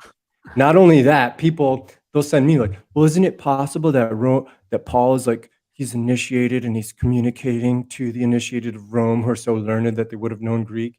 It's like, well, I guess that's in the realm of possibility, except that the Greek in that letter and that epistle is from the 4th century, and Paul was from the 1st century. So no, I got you dead to rights on every single angle. And if you want to really know, it's funny because I've been getting a lot of shit from people who like are upset with the Owen thing lately. And seeing what he went through with the Paulites really inspired me to write like 3 chapters of this that just goes so hard. So if like you're Mexican, South American, you want to know why your cultures were destroyed and your history was destroyed by the Inquisition, namely the Jesuits and the Dominicans, read that book, because not only will it show you what you for people just listening, that's the new one, Spirit World, book 6. Yeah, it just came out. Yeah, and Terminalia, it's the last day of the ancient year, which is February 24th, or is it 23rd? It might be 23rd. It's usually the 5th day. Yeah, it's like 5 days before the end of February. But before the dead day, 5 dead days. Yeah. And so 260-day calendar, which is something that was common to cultures around the world that are said by the mainstream to not be connected, including the Aztec or the Mexica. Mexica is a more appropriate name for that culture. They had 360 days and then 5 dead days. Just like the Egyptians, the intercalaries. And so Chance, one of the funny things is last time I was on your show, you looked at that and you saw what I saw. They found this in a temple, Oaxaca, right? They don't know what it is. They don't know what it's called. When I saw it, it just like blew my freaking hair back. I was just like the Holy Ghost hit me. Right, I'm talking about the Siraccos in Italy. I'm not talking 3 in about 1, dude. It really is there, and you saw it right away, and that's what I saw. I'm like, these people are sitting here, and their speculation is it's so degraded. What they think that is, they can't see it. But it's like that's what when the Inquisition got over here, Spain guarded the New World like with such jealousy because they realized, oh my God, these people have the same systems as us. They have some of the same language. Now, a lot of their languages can't be written down. They're just dialects. How the hell are they getting all of this symbolism and having no connection to the ancient world? And what did they do? Destroy. They used to paint histories because they didn't have like a written language.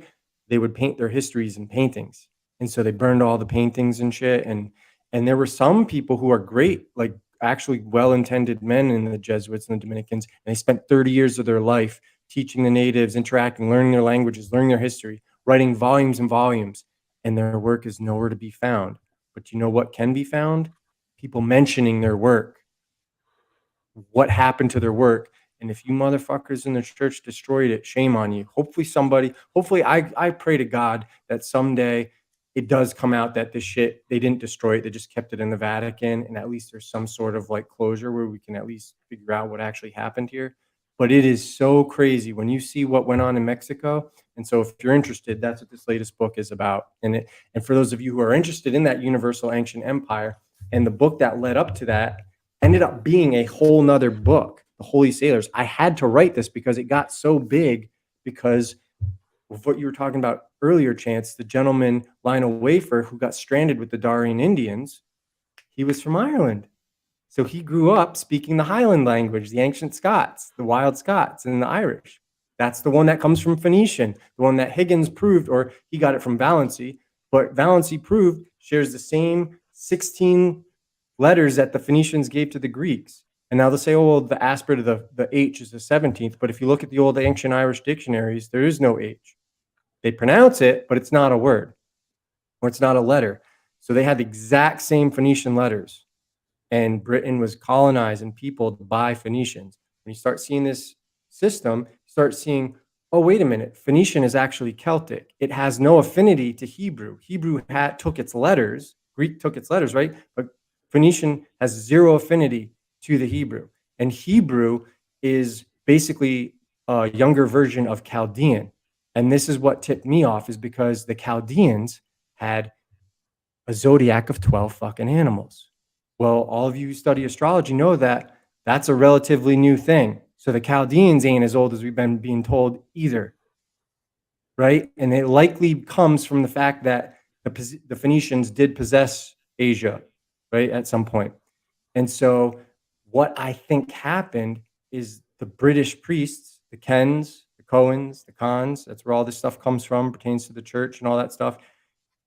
They created Hebrew using the syntax of Chaldean and the letters from Phoenician. And that's why it's a priestly language that was never spoken by an ancient people.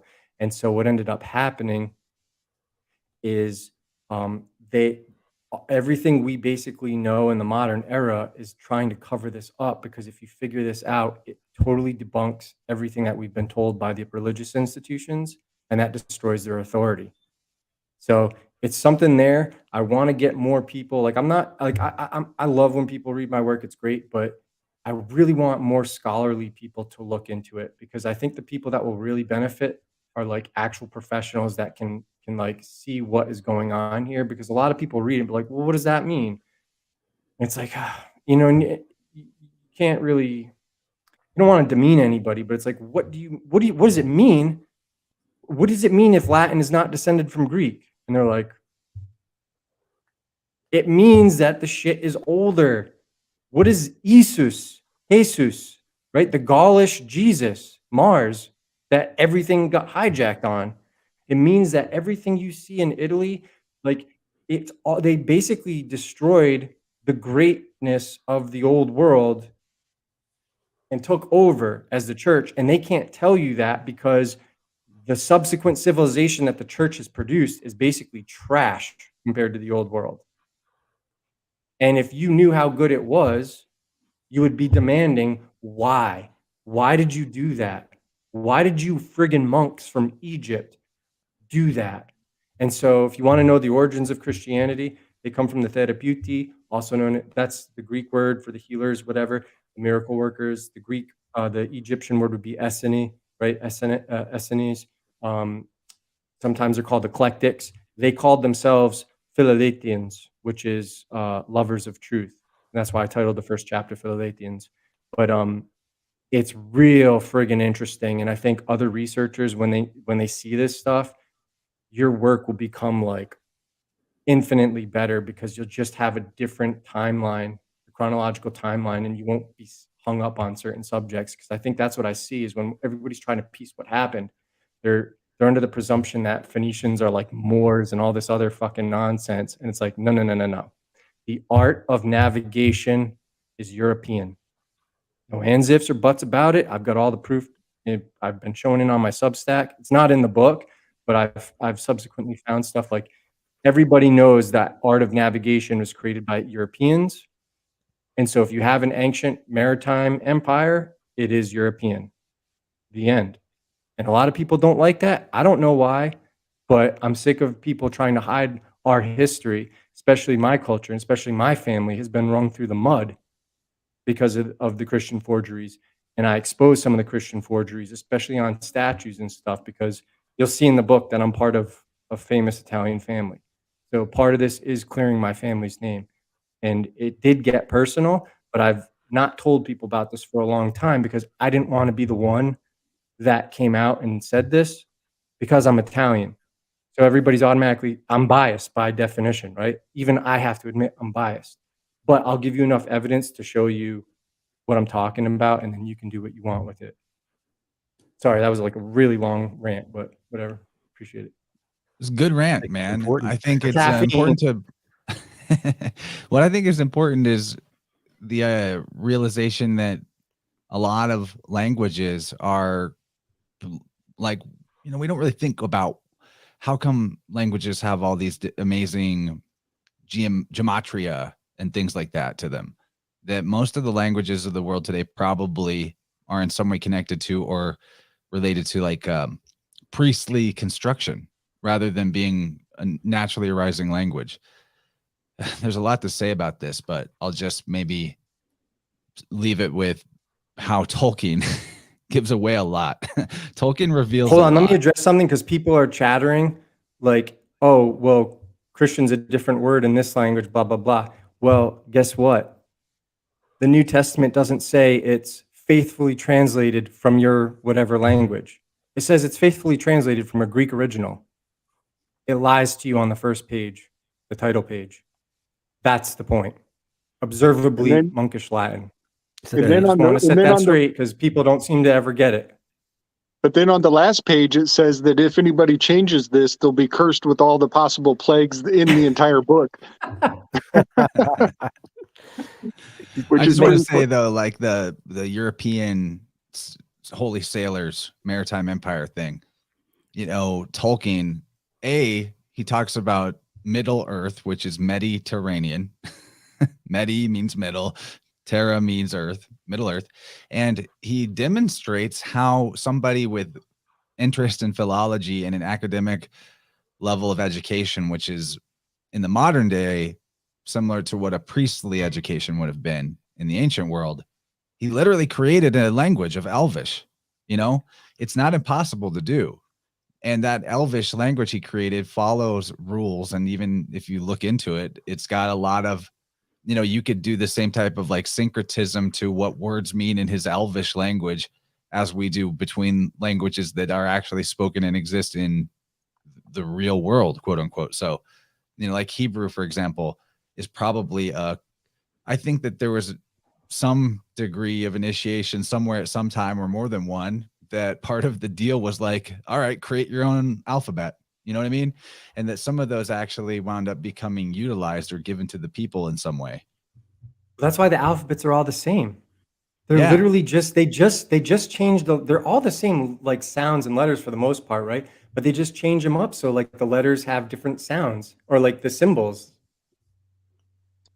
You know, I'll even also throw a line out too and say that this doesn't mean the Bible doesn't have any kind of wisdom or truth in it. It's different. Like allegorical truth is in there all day. Astrotheological truth is in there all day. Great moral lessons are in there. It's not degrading the content. It's just not history, and it's observably fraud. What they're perpetuating to you is no better than a forgery. And that's the problem, is everybody's teaching it to us like it's history, and it's not. I'll quote one of the greatest biblical scholars of all time, better than anybody who ever sees this is going to criticize me. He's better than you. Michaelis, look him up. It is lamentable, right? He writes, we have no writings pertaining to the Gospels that are extant before the 6th century. That means everything you have pertaining to any of this shit comes from the Middle Ages. You have not one artifact, not one piece of literature, nothing from the 1st century. Where you need the evidence the most to prove the story that you're telling is exactly where it is most deficient. And this is why I'm so grateful to God for Robert Taylor, because while he was incarcerated for blasphemy unjustly, he decided to do this work. And what I found from him and gentlemen like Gibbons and his decline and fall of the Roman Empire is the Christian forgers lied about Italy. They lied about Rome. They lied about my family. They said we persecuted Christians. There's not one fucking word in the entire body of Roman law against Christians. In fact, there's edicts that protect Christians from the voices of the multitudes being used against them as evidence in any type of like judicial proceedings. So they literally, and they called them people who were caught up, those unfortunate persons caught up in the enthusiasm of Christianity. There is no Romans were the most libertine people in the world. They let you practice whatever you want. They did not persecute Christians. And you know what's funny? A lot of times I'll ask a Christian, do you even know what Christian means? They don't know. You ask a Christian what it means, zero clue. And it's like, well, if you actually learn what Christian means, then ask yourselves, why would anybody persecute somebody who is the definition of that? In fact, you want more people that are Christian around you. No matter what your community is, if you understand what the actual meaning of a Christian is, you want as many Christians around you as you can get, because that means your society is going to be good. And it has nothing to do with religious beliefs. Just so people know, you look up the Greek origins and all that, it has nothing to do with religious beliefs. It's just a way, it's a way of conducting yourself. Christian literally means good man. Right. Basically. Dylan, I want to throw a whole bunch of syncretism in on this pile here. On just on I've been talking too much. I've been getting excited. So good. You guys got to take over. Yeah.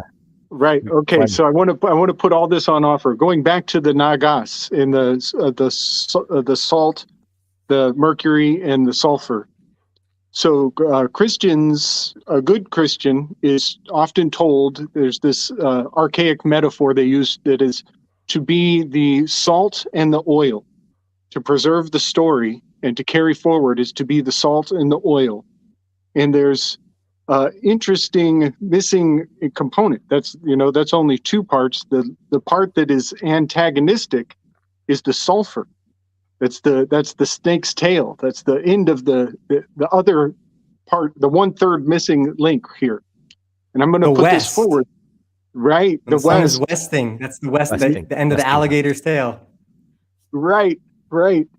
So recently, I've come to believe that Prometheus is essentially Andromeda in the constellations, who is part of Pegasus. She is fused into Pegasus, and that Pegasus is not on the tarot deck. It's not. No, that's not true. He's on. He's in Aries with Perseus, but Pegasus, the constellation, I think is the Tower card.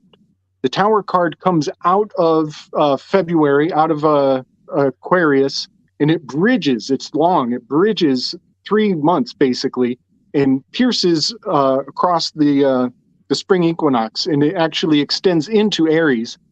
I'm thinking that in the constellations, Prometheus is Andromeda because he's chained to the rocks. He's chained on the cliff's ledge. Much like Andromeda, he's the cosmic hostage, you could say. Well, what's fascinating to me, and I've thrown this your way before, is that the Tower card is card number 16. It's the Tower of Babel. It's those 16 fundamental letters. And Prometheus brought the fire of knowledge to the common person, the common persona. And Prometheus is considered, to the establishment, to the ecclesia, he's considered antagonistic. He's the opposer, the evil one, the fallen one. He smells like sulfur because he's been in hell for so long. You know what I mean? And sulfur is number 16 on the periodic table. Oh. Well, that's the importance of numbers right there. So like when words break down, that numerical value takes over for sure. Right. And in the ancient languages were all numerical. Yes. Right. Can I read you guys a quote that I include in my latest book from about Prometheus? All right. Yes, I'd love to hear. It's wild. So, it's from Robert Taylor, right? And he was saying basically providence, right? Like when Christians, they would say thank providence or thank God. It's the same thing, right? And basically Providence and Prometheus. Yeah, it's the same. Yeah, yep. And so going back to the old world, and I think it was Ovid. Let me just double check. Yeah, it's basically his name is in Providence. Per Ovidence. Yeah, and if so, one of the things the priests do is they aspirate words. So that's how they'll conceal something. Right, like bishops would take a name, and I use my example in my name, like my last name is Saccoccio. So I would, like, if I did X Saccoccio, right, and it would just look like one word, no space, right? Well, that's what they did with Prometheus. And so if you remove the aspirate, which is the P, you're left with Rome and Theos, the god of Rome, Rama, the Most High, Theos. Just Greek like word if you for look God. at all the Ptolemies of the world, you're not saying the P. The P is an additive aspirate that can just be dropped. So this is sort of like a rule of studying these things is you can sometimes drop the first letter of a word, or particularly of a name, not a word. And that will tell you a lot more about what you're looking at. Yeah. That's cool as heck. I'm trying to find it. And I'm it's looking Pramantha. Pramanth or Pramantha in the Hindu system, right? Pramath. Amath. Right.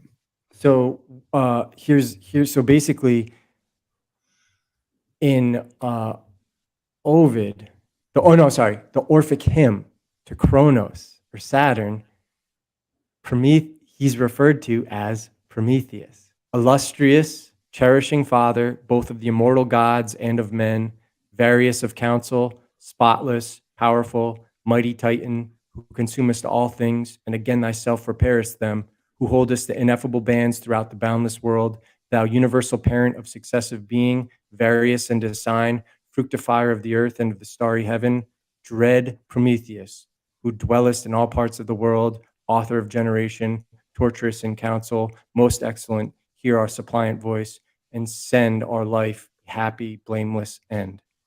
Amen. Isn't that wild? That's I in think the it's the same as the Greek Saturn, protogonos. Protagonist. Yeah, the firstborn or whatever, first created. Yeah.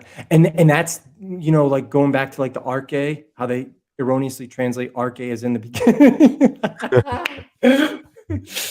I think that's what we're talking about. If that were real Greek, they would say protos, first, right? Not arche.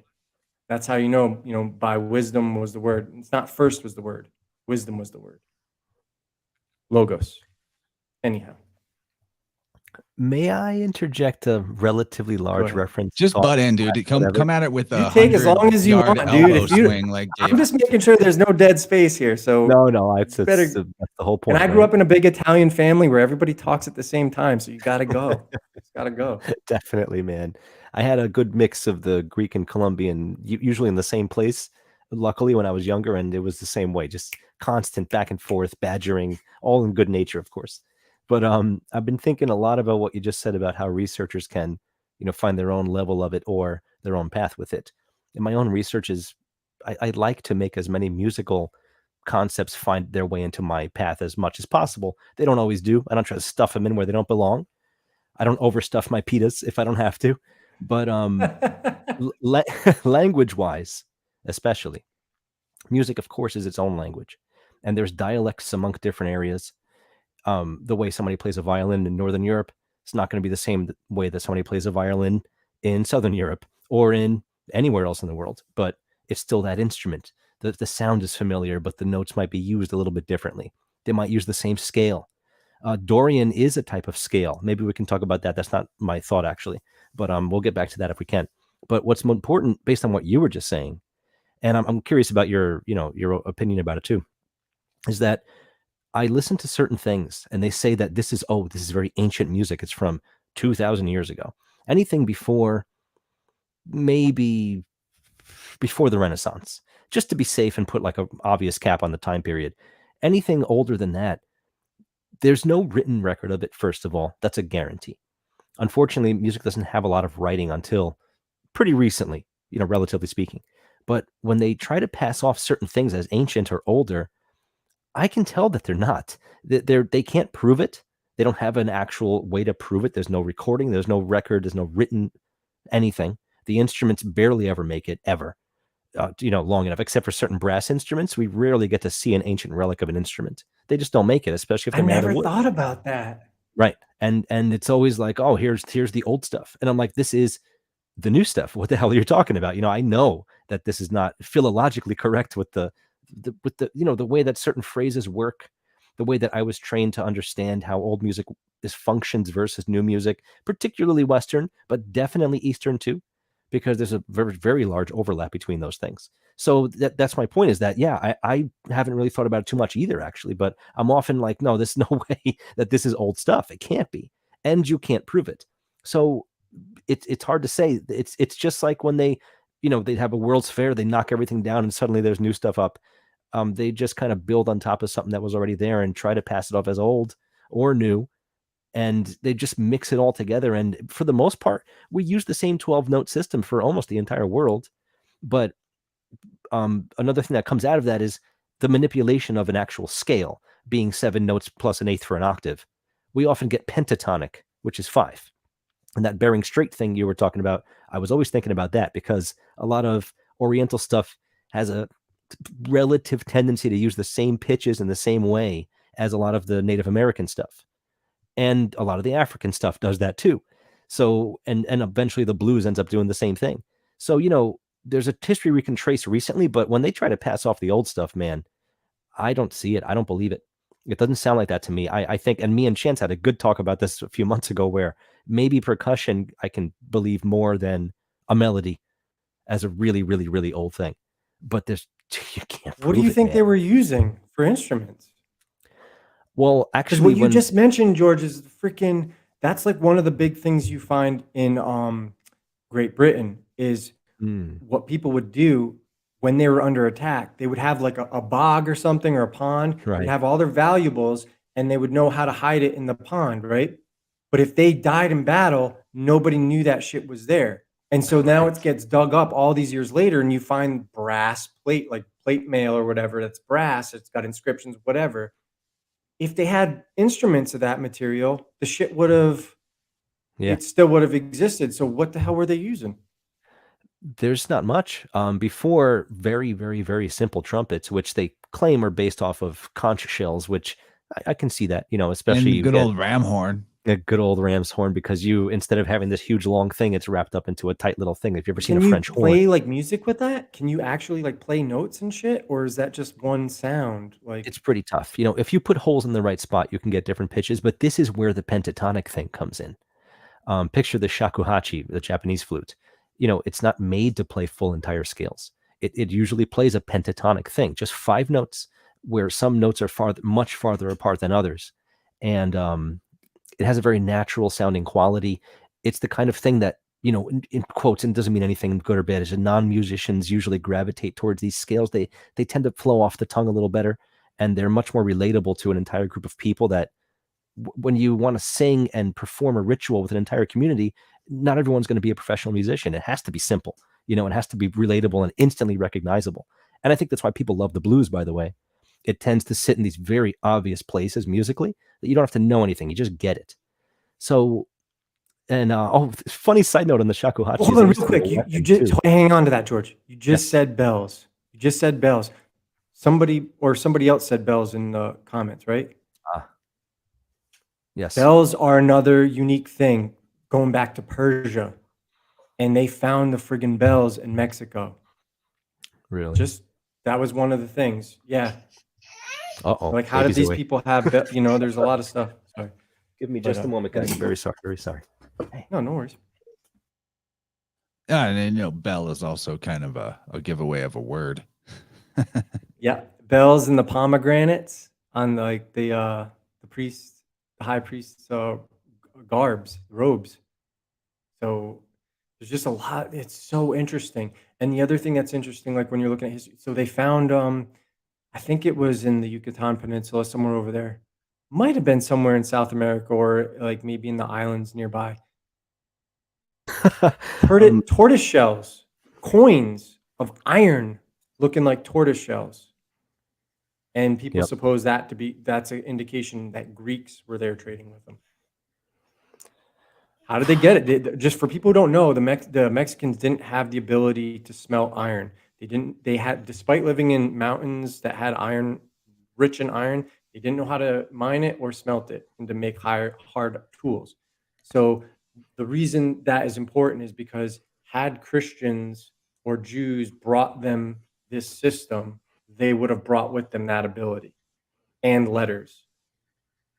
The fact that they don't have letters, don't have the ability to smelt iron, how the hell are they getting iron coins looking like turtle shells, which is something that's a peculiar quality of places in Greece? Just food for thought. But you were about to say something. Sorry, I cut you off. I think I was talking about the shakuhachi. It was just like a side rant that, speaking of language and, dialects between areas that are very close to each other, the shakuhachi was initially a weapon as well. It had a little, point at the end of it to be a weapon, because the samurai would kind of be in their own spot, let's say by a river or something, and they would play their songs of their clan, tribe, whatever, because if anyone else was nearby and they heard something that wasn't their own tune, they either decided not to approach or they would approach, with bad intentions. So I thought that was a cute little side story to mention about that shakuhachi. If anyone is not familiar with that instrument, if you go listen to it for a second, you've heard it before. It's a very familiar sounding instrument, but that just made me think of you're saying language. It made me think of all this because it's hard. Yeah, but you're just not to make light of what you just said. Yeah. But Gabe, you're talking about like knocking on your friend's door and your friend's tidy whities. Oh, yeah. Can you imagine the old world where like the musical instruments didn't sound like yours? You're rolling up to a foreign tribe, like, hey guys, I'm really freaking hungry. Yeah, I got a buddy. He grew up in St. Louis, and man, does he have crazy stories. He's comes from a family of gunsmiths, and he says that if you don't knock on the back door with the perfect knock, then Grandma is waiting at the top of the steps with a shotgun. Oh, holy man. Christ! Yeah, that's security. Yeah, no lock on the door needed. Yeah, well, that's why they had that, like, that's why Freemasons had that, like, that special knock and the password, which is, I always wondered about the password, that gammon. That's like bacon. That's like somebody who makes bacon. That's so interesting. GAMMON. But it's all, I mean, there's also some occult stuff in that word, but I just thought that was weird. Does it have to do with backgammon at all? Maybe. I'm sure backgammon has something to do with, like, if you look up the word gammon, let me just get it. Yeah, and the board, it's not Masonic that has been cured. But the backgammon board it could be Masonic in nature, the way it looks. Mm-hmm. If you reorganize the shapes, it could be a Masonic floor tile for sure. Real interesting. But, when you look at this stuff, there's always a practical reason. That's what's kind of interesting about it, is like, when a lot of shit is created, we take it for granted, but a lot of it is just practical. We just don't live in those times anymore, so it's hard for us to like see what that practicality was. Sure. Did you guys talk about bells while I ran away for a second? No, but the chat, just very briefly, but right. The chat seems to be talking about, ring the bells. Someone just wrote, ring the bells equals clear the demons. That's exactly what they use the bells for. And bell actually in an unperverted... that's a Buddhist thing. Sure. I've seen a lot of different cultures use it. You can't get more overtones and expose more unique areas of the overtone series than with a bell. It almost fights itself in its own fundamental frequency is barely ever even recognized. When you pluck an A string, you hear A. That's the fundamental frequency. Everything else is overtone series. The bell, it's a mess. I really realized it when I was doing this little computer music course, and we were trying to like recreate sounds. Yeah, when you like press the key for the bell, the way you recreate the bell sound is you make overtones that actually fight each other, and they don't work well together. Right. It's dissonance. It's actually dissonance, but it's a way that it immediately channels you into the moment, and you can really be there because there's so much happening. It's a cacophony. It's literally a cacophony of noise. So it hides a lot. A bell hides so much. It's incredible, especially the bigger ones. It's quite an experience being there. Chance mentioned something about it being Buddhist and all that stuff. I found an account in a letter from a former Sicilian slave, and he ended up becoming a spy for the Ottoman Empire. He's from Turkey, and he's a Muslim, and he wrote Buddha the Babylonian. Implying that Buddhism is Babylonian. But what's interesting in the Bible, and in my latest book, I show passages of the Bible where Rome is referred to as Babylon. And it's got me thinking, was Rome actually Babylon? And this is what I'm going back to, this ancient universal empire that I think they're covering up. I'm not saying the history is fake, but I'm saying what has been done with the naming and everything in the modern era is totally wrong. I think what they're covering up is that the epicenter for all of this, for whatever civilization it was, is exactly where you'd expect it to be, right in Middle Earth, Italy, because of its convenience. And so even if it wasn't called Rome, it's still the same location. They're just hiding it, right? It just makes perfect sense geographically. Yeah, exactly. They're using boats. That's maritime. You have to trade that way. Roads, they don't have the resources. Yeah. Yes, boats from the boot. I've been thinking, man, so I heard that bell I think in Persian means city. I've also been thinking about I think it's Hera, maybe I'm wrong, who her face launched 1,000 ships.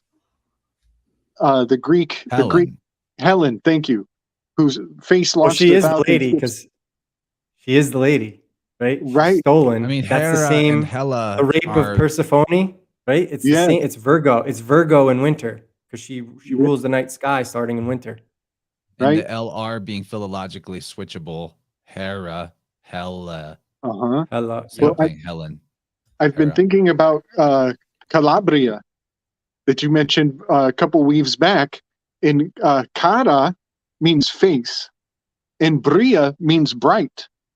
And so Calabria has probably launched quite a few ships. And it would be fascinating if there's some sort of pun in there about the brilliant face that has launched 1,000 ships. Did you see that episode that Chance did with the was it Matthiasen or something? Matheson? What was that guy's name? David Warner. Remember that vase you guys showed, and he was like pointing to it. He didn't realize what he was looking at. He thought it was ancient Greek, but it was a trust. Yeah, and so well as Ashi, because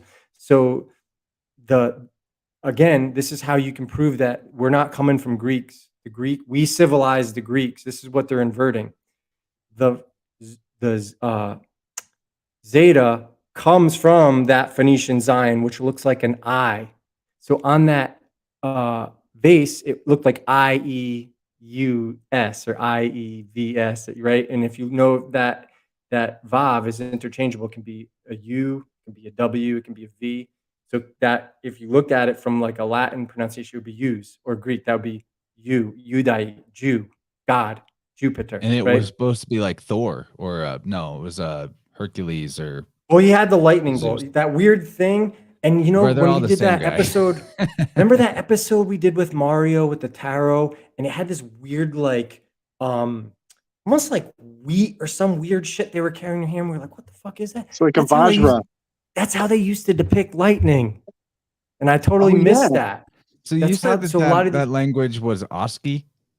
Ashi, yeah, like, yeah. So AOSCI. So basically it's what happened to attrition. So like you could philologically, anagrammatically make that Augie or Ogum. Yeah. Oski. Yes, you could. Yes, you could. And if you need an example, people, really quick, of why like C and G interchange, just think of the mythological river Styx, which would be like STICS or STYX. The spelling, don't get hung up on the spelling, because we only have universal agreed upon spelling in a modern age. Like back in the day, it was just about how it sounded and you'd approximate it. The word that pertains to things of the underworld is Stygian, and that's a G. So STYG, STYX, STYC, all that. Let me simplify that, Chance. All interchangeable. Let me simplify it. What's the third letter in our alphabet? C. What's the third letter in Hebrew? Gimel. G. So it's in Hebrew, takes its alphabet from the Phoenicians. So that's why. And so what you're looking on that vase, the reason it's Ashi is because it's still written like Latin or English from left to right. If it were Etruscan, it would have been in reverse. So that would help you as a historian date that vase, because you're like, okay, this is right around the time where the Etruscans are transitioning and becoming the Latins. And that's what's cool about. If it's an authentic, it could be a forgery, right? But if it's a real vase, that's that. But it just goes to show you that the reasons that the Greeks changed that and made it a Z, right? And what is it? It's that 3 triune. It's a better way of writing the 3 dashes that are significant to the sun, of God, of Jupiter, whatever you want. But they preferred that soft sound. So it's also sometimes spelled in Greek with an S, not a Z. So Zeus. And they prefer Zu Pater over Jew Pater. They don't like that, or Jupiter, Hu Pater. They just like that. That's why they created that Z. And it comes from them. We don't come from the Greeks. And I just want to point that out, because when you look at language, this is what's going to crack the code. When you say we, you're talking about the Romans. Yeah, sorry. Yeah, Italians and because when you look at the Greek antiquity, everything they need to do to prove their antiquity relies them going to Italy to do it, to find their artifacts, to find, like some of the oldest temple. You know what I mean? It's like, how come you guys can't just look at Greek? And How it's come Herodotus because didn't even mention Rome? nor did Thucydides, the father of scientific history. And these guys existed in like the 4th century. So what I think, or maybe it's the 5th century BC, 5th or 6th century BC, like some 200 to 300 years after Rome was started. I think Rome, as it is, was started way earlier, maybe like 3rd century BC or something like. I'm not saying that everything's fake about what we believe is Rome, but if you look at the first 300 years, it's astrotheology. It's not real history. So I think that's what they're doing to cover up that stuff. And that's why you don't find Herodotus, the father of history, mentioning Rome. You don't find Thucydides mentioning, you don't find any of these people that would have been alive. Like, it's like America. We're only not even 300 years old. So like our heyday has basically come and gone in 3 centuries, right? So it's probably the similar with Rome, if I had to guess. So Dylan, I got a question about the Greek alphabet. I've noticed when I look it up, they skip F. And yes, they go. That used to be. That's why the V and F are interchangeable, because it used to be digamma. So if you look at it like it looks like an F kind of, but it's not. And so that was replaced by, that's what became like the Vav. Right, it's like a wa W sound. Yeah. And so the Greek alphabet used to be only like 16 letters itself, I think, and then they expanded on it, and that's how you can the letters date. Cadmus brought. Yeah, and that's how you can date what part of the Greek you're looking at. Is like, depending on how many letters it has, you know what era it's from. Whereas if it has less letters, it's old. You know what I mean? And that's one of the things. Like, you can get these motherfuckers on forgeries when they're like, "Oh, we found these tablets. They're from 8,000 years ago. This is the new empire." Yet they're using the alphabets that weren't in use, because they don't. They're not even aware of they're like, "No, dude. If that was actual real, they'd only be using 13 letters. You can't make that word letter for letter Etruscan or Phoenician, and you're using a later alphabet. They don't. But there's two fucking Dunning-Kruger. They don't even know how fucking stupid they are. They just think they're slick. Like, well, let's just copy the alphabets we know, make it correspond, and nobody's ever going to suspect. But there's a few people out there who have read about a lot of this stuff and studied it and can say, hey, that's not correct. You guys are committing forgery. Isn't it the New Testament that's got Latin idioms that were from the wrong era? It's monkish Latin. It is observably monkish Latin, and there's so many instances. But and they didn't even bother. It was like, it would be as if somebody tried to wrote a movie script or something in like Chaucerian Old English and tried to pass it off as a modern, a modern construction. Yeah, it's like if somebody wrote in the Bible, "Don't you piss on my leg and tell me it's raining," and then translated that into Hebrew. But that idiom is like a modern American idiom, and you're like, "What the fuck? What is this doing here?" It's almost like it's like a culturally protective stopgap measure. It's like they would lead people into a bad presumption that would expose their ignorance and therefore reveal that they're a fraud. That's profound to me, because there's two people in the chat named Alpha Omega. Yeah, what's up with that? So we got some fans of Greek. That's Yao, Emperor Yao in China. Yeah, that's the beginning. One of them though made a great comment that the astrotheological cover-up of history is probably to cover genocide. It could be anything. It's that and whatever else comes with it. I don't know, but what I suspect is it's also like a way of making us not have expectations of a higher standard of living that our forefathers did have. And then once those freaking monks came along, starting with those Jewish Buddhists in Egypt called the Therapeuti, right? And who admits, so if you're a Christian, are you going to go against Eusebius, the father of ecclesiastical history? Everything you know about Christian history comes from him. And he admitted, and a lot of you don't know this because you can't read his work because it's in Greek, but people who have translated it, this is one of the things that made Robert Taylor so special. He did this at a time where people didn't really have these good translations. And literally, Eusebius admits those ancient writings of the Therapeuti are our epistles and gospels. That means that the Therapeuti, those writings, are pre-existing before the Christian era. And that's what you see is all of this shit comes out of Alexandria. The University of Alexandria basically trained you to be these freaking charlatans, these miracle workers. And it worked on the rabble. It didn't work with the educated. It didn't work with the nobles. The nobility knew, so they would do it around the paupers and stuff, and do all their little tricks and their trinkets, and selling the miracle works and the tinctures and the herbs and all that other stuff. And so that system already was in place prior to the church takeover. And that's why it was so easy to convert into it. And that's why all this shit happens, and our great cover-up exists around that common era. And I think it begins with Julius being assassinated, or whatever happened there, Julius Caesar. That's where I think all of this shit gets turned sideways. And I'm not saying everything from that is authentic history or whatever, but it looks like that's what begins everything. And so what you see is all this shit they told us happened in the 3rd century. Well, if you look at it, it's all forged in the 4th century. So we really don't know what happened 3rd century to the, we don't really know what happened because there's nothing there. And they've produced no works. And it's like, well, where is it? Did you burn everything? Is it in the Vatican Library? I don't know, but it's not there when people need you to produce that as evidence. You can't. Man, so it's so synchronous that you mentioned tinctures and Alexandria, because and I'm not knocking tinctures and all that stuff. I'm not. I'm not knocking alchemy. I'm just saying that's what they were known for. Herbs.com, coupon code InnerVerse. Get yourself some kapow.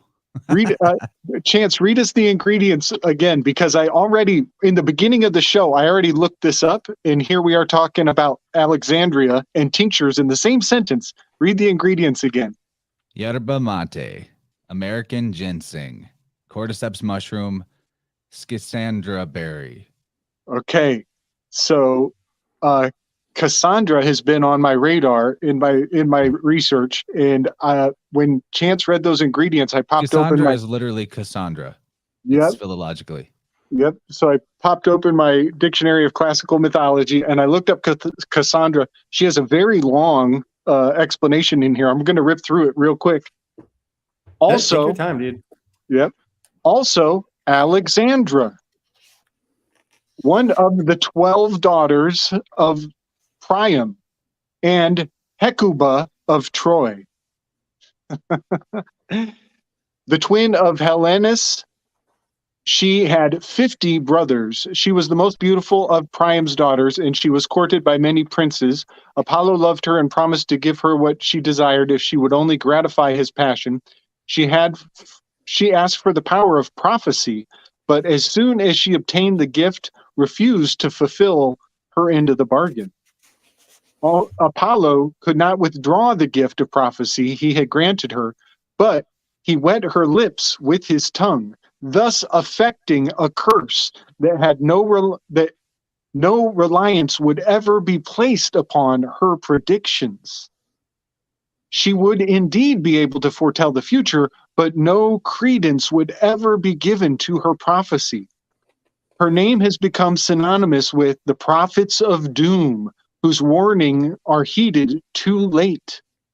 The Trojans thought she was insane, and among her predictions that were disregarded were: if Paris went to Sparta, Troy would be destroyed. Paris abducted Helen from Sparta. 2, the Trojan War would end in disaster for Troy. 3, there were armed Greeks in the wooden horse. 4, Hecuba would be changed into a female dog, which that's interesting. That's a nod to Pandora. She herself would be carried away into slavery. Number 6, Agamemnon had lost what he loved most, his wife and children. 7, the death of Agamemnon. 8, Orestes would avenge the death of his father. So I just find that fascinating because she's caught my attention quite a few times. And it's just neat that you mentioned Alexandria and tinctures in the same sentence. And I had already looked this up at the beginning. And Alexander, if you know how like in English, sometimes they'll spell theater like R-E, it terminates in R-E rather, or E-R. And so Alexander is almost like Alexandra as well. It's the same. And what you said about the lips, it's almost like he's a trickster. It's almost like he might be mercurial. May I also read from Ovid for the same quick passage of Cassandra from Ovid? So because I think it relates to what we're saying in a different way, actually, which is awesome. And Troy was burning with fire still visible, when Jove's altar drank up the meager blood of old King Priam. Cassandra, dragged by the hair, reached up to heaven, her unavailing hands, and the Trojan women crowded the burning temples, holding there, while they still could, the ancient images, their country's gods. Burning temple, like the burning down of Alexandria, right? Of the library of Alexandria, so to speak. And I'm going to say this every time I'm on this library. When are we going to start a library? We have to start an actual real library. That has to happen. I'm going to say it every single time. I mean, if I had some resources, there's a lot of shit that I would like to do. Me and Chance were talking about some podcast ideas to get us some ratings. That's on you. I'll produce. I'll do it, dude. Trust me. If we get it going, Gabe would be really fun on that. They would love him. Oh man. But it was basically the idea Gabe is OnlyFans Alchemy, where we have all these OnlyFans girls with their like spirituality and all their tarot stuff, and then, like you on the other side of the table talking about all the ideas. Right. You know how funny that would be? It's so amazing. I love it. Interestingly enough, about all this Troy stuff, like my mom's maiden name is Troy, so I've got that like Trojan influence. And guess where they're from? Is that what I was telling you? They're from Apulia in Italy, and that's Aplu, which is where Apollo. Now they say the Etruscan Aplu comes from the Greek Apollo, but the Etruscans get everything from the Phoenicians, so I don't see how that's possible. And I suspect that's another part of the Farrago, that a lot of this has come from Italy, and they're just inverting it to there's some, because if not everyone speaks Italian. Farrago. I don't speak Italian. Yeah. Oh, Farrago. No, Farrago is an English word. Oh, really? It just means like a mishmash. Yeah. But I mean, it's obviously from Latin, but English, honestly, I really don't like when people say English isn't a good language, because it's like the amalgamation of all the most beautiful languages in the world, whether it's Arabic. Like I'm telling you guys, those collections of letters, it's hard to cite because it's a collection of letters, but if you just type in like Turkish spy or collection of letters, it is the Muslim language, or the Arabic back then, is so beautiful. It's translated by an Italian, then translated by an Englishman. And it is like better than anything Shakespeare has done. It's from the 1600s. And it's like, holy shit, the command of language that they have. And this is a guy who was a slave in Sicily, has worked himself up to now being a spy in Paris. But his use of language is like masterful. And I'm like, man, these people, the Muslims, people don't want to admit this, but a lot of their stuff, they basically got us out of the dark ages that the church caused. We owe the Muslims a great deal of thanks. We shouldn't be bombing them or making them our enemies. It's just a fact. A lot of people don't want to hear that as an American, but I'm like, guys, if you're British, if you're European, I'm not saying that the conquest was good and all that shit, but I'm not saying like empire is good. I'm just saying the Muslim culture and their command of language, their use of alchemy, all these things that we know, that's from them, right? Algebra, like a lot of this stuff is. They taught us how to fake everything with fancy, confusing math. They also brought a bunch of bullshit. Yes, they also brought a bunch of bullshit like heliocentrism and all this other shit. Not gonna lie, there's a lot of trash, emotionalism they brought, but there's some really good stuff that they brought us. Speaking of Paris, what about Troy being 3 in French? 3 in 1. That's what it means. Yeah, today. 3 in 1, like the cover of your. Yeah, that's exactly it. That is so the only difference is in the old world, Troy is Troya. So Troya. I see. they don't have the A, I don't think, in the Trois, but that's it. So Right. Troya literally means 3 in 1. Again, it's that Trinity. That's why I don't think it was ever a real place. I don't think there was a Trojan War. I think, again, that's all astrotheology, going back to the Helena, and all this stuff. I think there's even other instances of the destruction of Troy that just isn't called Troy. Like, Yeah.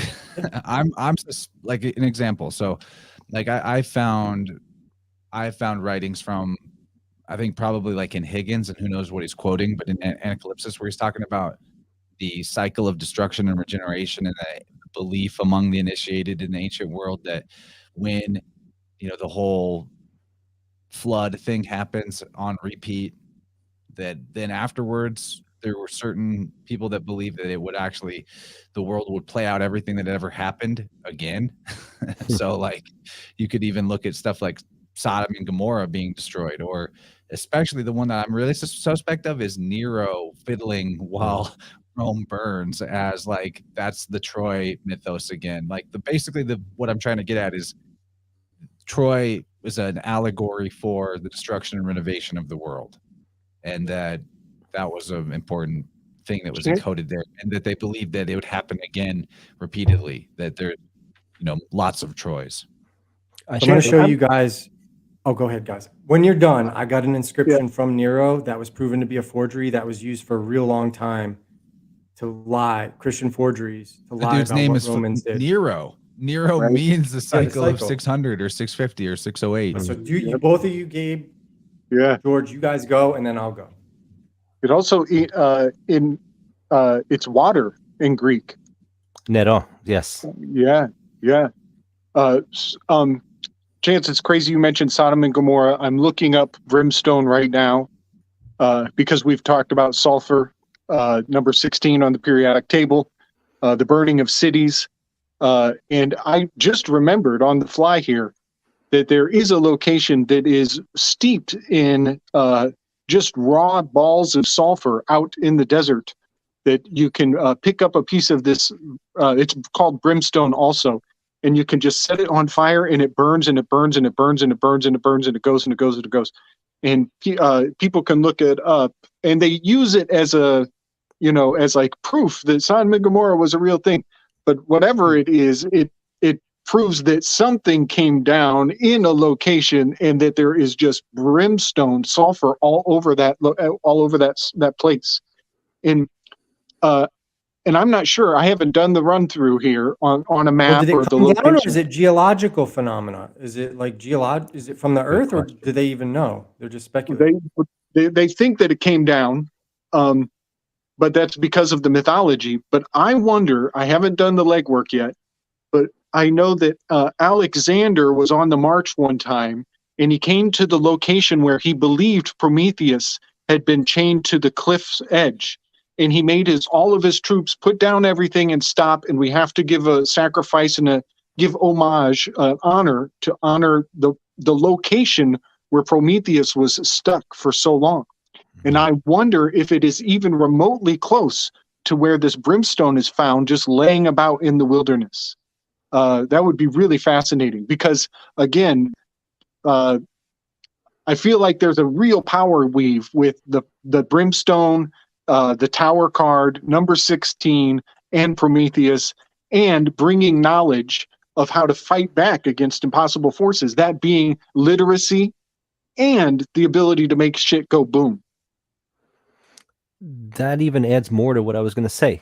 I'm really glad you went before me now, because I was thinking about when you said Nero playing to the the falling. It's like they were claiming they were the dancing Israelis watching the towers fall, right? And then afterwards, you could see the thermite from a high distance, kind of like the brimstone just kept burning. Wow, it's a very, very similar idea. I wonder how many Israelis there were. I wonder if there were 7 of them, which would be 1/6. Oh my God! What a week! And that corresponds to the 7 Asiatic churches, the 7 summer months. For those who don't know.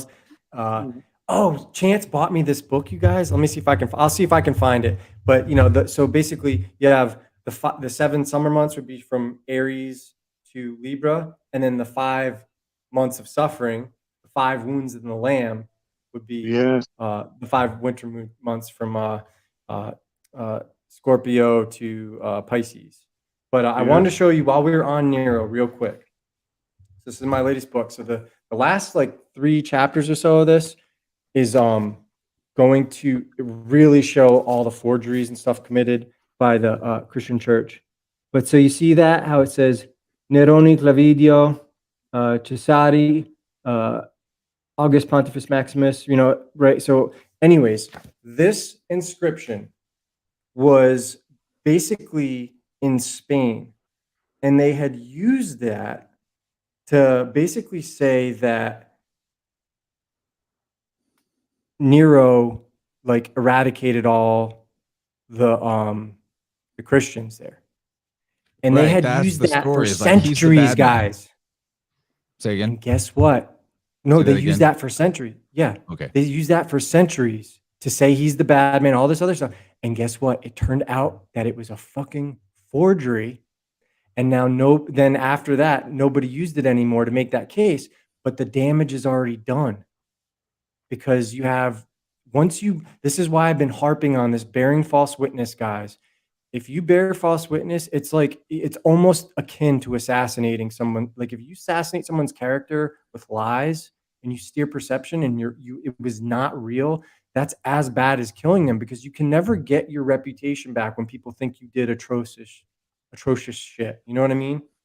And so I just wanted to show you that because you guys are talking about Nero, and I was like, well, there's the Nero inscription in Spain that we can prove is fake now, and nobody with any credibility will use that. There were 5 dancing Israelis, so 6 minus 1, maybe, or 5. That would be the 5 winter months. 5 plus 16 blackjack. I mean, that wouldn't be a far reference to find, actually. So like you'll constantly see stuff like this. Chance bought me this book, guys. It's awesome. I have yet to go through it, but it's rich. I found it at a Marxist bookstore.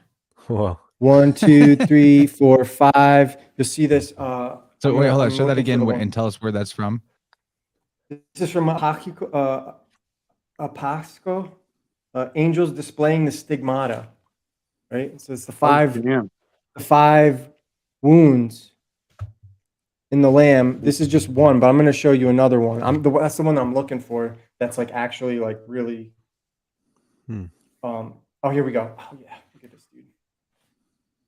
Yeah, I knew that book would probably have some good stuff in it, because what we're talking about in this book that you're looking at is all the crazy cathedrals and architecture that supposedly the conquistadors built in South America, but for all we know, some of that stuff was already there. The system already existed. We don't really know.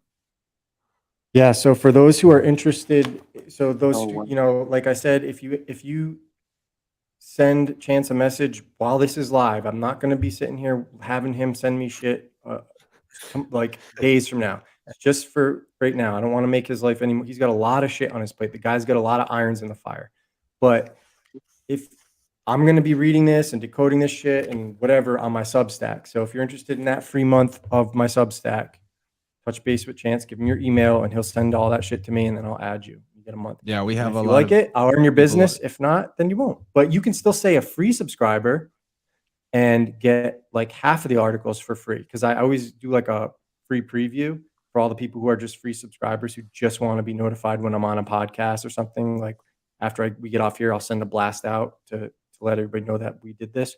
And yeah, but I'm going to go through all this shit. I've got a lot of research done. I just don't have any direction well, I'm not going to write a book if there's no direction, but it doesn't mean I can't do a shitload of research and share it with you guys.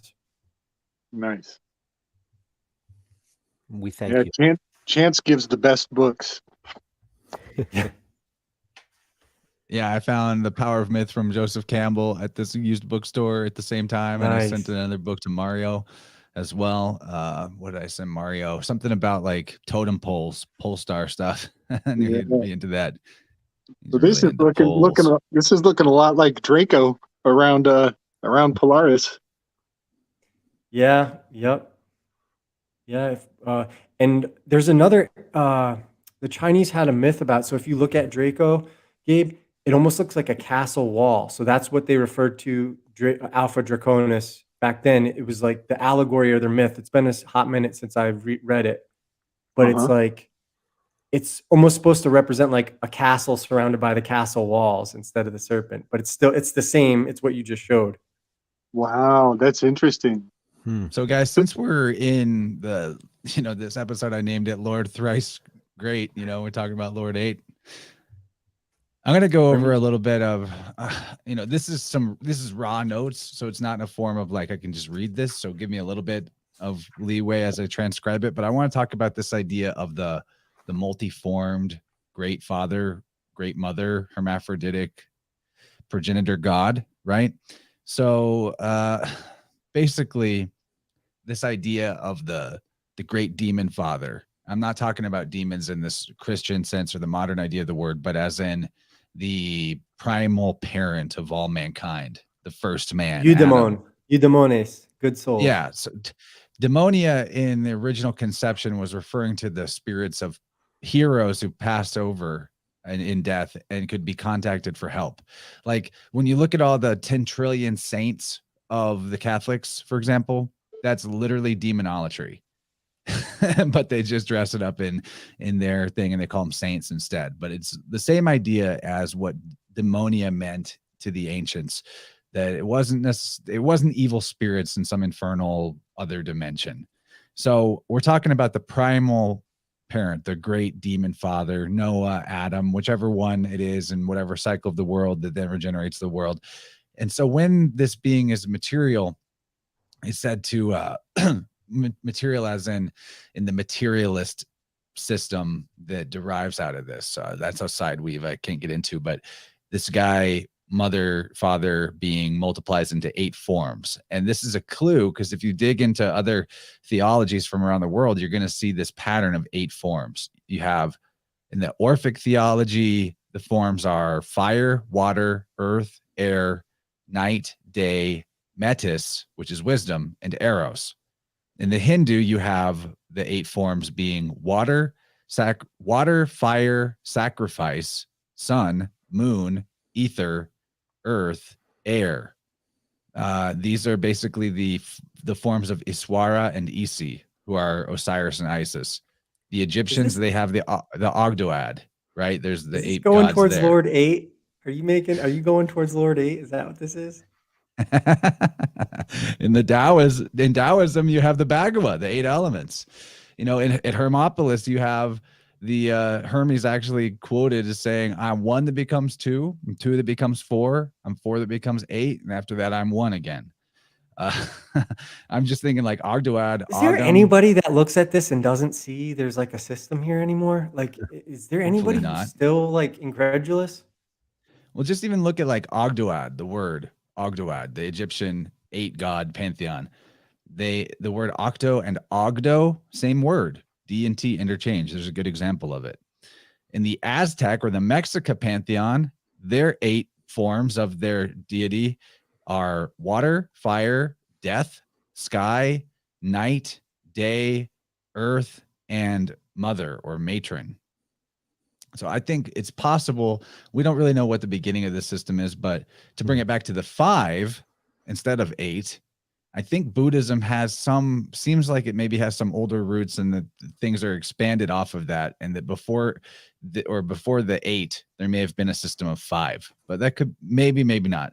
But you look into the the Buddhism lore, of which there's so much, it seems like Buddhism might as well be all the other mythologies and religions put together equals how much shit there is in Buddhism that you would have to go through to like, comb through it all. So I don't claim to be an expert on Buddhism, but they have 5 primary Buddhas. They have the Vairocana, who this is also in Japanese. You have, okay, I'm not going to go through every part of this, all right? But there's 5 primary Buddhas that represent the 5 elements, which is the exact same as the 5 elements in the like Chinese medicine system, but they're called the 5 jinas. Jinas. They're the 5. Another Jins. word. Jins, exactly. The 5 jinas are also called the 5 wisdom Tathagatas. So at the very beginning, dude, do you know in some parts of Greece that there's only 5 muses? Yes, exactly. That's actually disputed how many muses there are. Sometimes it's 5. Exactly.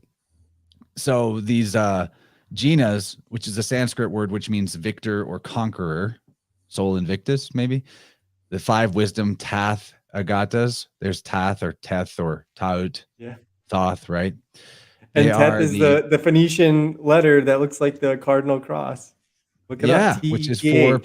Yeah, exactly. Which has got the 4 corners and then the middle point. The middle point, which would be Adi Buddha, the first Buddha, that everything else in the entire creation is. Oh yeah, Baldy says Odin is the master of the 8 paths with his 8-legged horse Sleipnir. There you go. Anyway, I'll try to get through this, but the 5 Jinas. I love the Norse, by the way. If there's like, I love the Scotch and the Norse. If I was to like involve myself with another culture, that's they're like up there. I love everybody. There's so much. They have such a good temperament. Kind of too good, right? Because now they're getting taken over. But I love the Norse. Well, so what I found to wrap this up, other than that, the Druids also have 8 beings that are emanations from Aesir or Acer, the top god, top G. The Buddhas there's one for each direction. There's a Amag Hasiddhi, which is green, air, wind, north, spring. There's Amat Taba, which is red, fire, the lotus, west, summer. There's Ratnas Samhara or Samva. I don't know if my notes are a little hard to read. But anyway, there's one of these guys, Ratna Sambhava, gold, yellow, earth, south, and autumn. And then the last one, Aksobya, blue, water, Vajra, east, and winter. But then I found that there's actually a couple other Jinas that would bring it up to potentially 8. There's the Buddha of medicine. Then that made me realize, in one of the other systems, one of the 8 is Metis, and medicine has Metis in it. If you do, are we talking Buddha from like Medici's, like Buddha the Babylonian or Roman? I don't know. Exactly, dude. And then the last one is Buddha, the Buddha that is the king of the Nagas. So, we could go on and on about pantheons that have the 8. I think that's very interesting, the 8 elements, since we're talking Lord 8. Man, that is some awesome work, dude. I can't wait for you to start. That's why I think if you should be publishing this, you make it into a book eventually, but why wait? Why make everybody wait for this stuff? You could be publishing this to your Substack every week or whatever. Well, I have this outlet. I can just throw it out there whenever I want. Yeah. No, but I want to make a Substack. You're right. But people pay you on Substack. That's what I'm saying. Makes hey, money. I got some good super chats. Thank you, everybody. Oh, awesome. I'm glad you're getting super chats. That's good. People definitely should join Dylan's Substack, though. It's goldmine. So without getting my dry erase board out, I'm just going to share how the royal stars, the symbols for the royal stars, almost spell N-E-W-S. Look how similar the N of Leo is, the E of Taurus, the W of Aquarius, and the S of, I guess if I did a cursive S, it would be better, with Scorpio. Isn't George good at Greek? I speak Greek. Okay. What do you need? I don't know. I don't know what the perfect. I mean, it looks like to me Nous or new Omicron Upsilon Sigma. Nous? You mean the mind, or are you talking about the boat? We're talking about a boat, or are we talking about? I don't know what we're talking about. I'm just telling you guys. I see it, and I'm not crazy for seeing it because it's right there. No, right, you're right. This is the Kabbalah News Network. Kabbalah News. What's more important news than those stars, man? They tell you everything. Right. That's right. Nice, man. I'm glad you read through those, Chance. I'm going to go back and take my own notes off of what you just fired off there. I'll just send you a photo of my note page. How about that? There we go. Yeah, Exclusive access. Yeah, buddy. Right, and nobody forget the power of the octave being essential in music and understanding of frequency in general. Yeah. Oh, Chad, going back to the bells, I have an interesting theory about the removal of the bells. We A lot of people speculate about, like, the German bell and the Die Glock and that they were harvesting metal for the war. There's a lot of valid points out there, but I have been wondering about, we presume a lot of nefarious intent with these drastic changes. But what if the uncoordinated proliferation of bells in a city, like with a bunch of just anybody does any bell of any shape and any contour of any note, and then they start just firing them off throughout the day? What if they were actually causing, like, proliferating dissonance in the people spiritually on that subtle energetic level? And what if there was something going on, like, let's say, I mean, this would be a great fiction novel, would be like, what if the exorcisms were on the rise in direct correlation to the proliferation of different bells through the city, and they realized, fuck, we're opening portals in people, and we got to take these fucking bells down. Just a theory I had. No, I think it's interesting because in one of the letters I was reading today, the guy was saying, like, if necromancy and all that shit weren't real, why are there such strict laws against it? So why would you overreact to something if there wasn't some sort of thing that they were afraid of? Yeah, I don't know. And going back to what you said, I think you just hit on something that a lot of people overlook, to not get so freaked out about why shit happens. Sometimes stuff gets destroyed, like you said, just because they need it. And you see that particularly in Great Britain, where a lot of these old monuments, when you're surviving, you're not really giving a shit about preserving old temples. And so if you've got to use that brick or those rocks to make your new house, right, rather than that old dilapidated one, you're just going to take what's useful and repurpose it. And so sometimes that's what happens. It's not as malicious as we might think it is, because we're so used to everybody in this current paradigm being so malicious with their, so just something to think about when you're examining stuff. Well, this is speculative, man, but what you just said about necromancy, I've been wondering the same thing as I look into this idea of demonolatry from the ancient world more closely, in a more neutral light, rather than here's my cross, keep away evil, bad.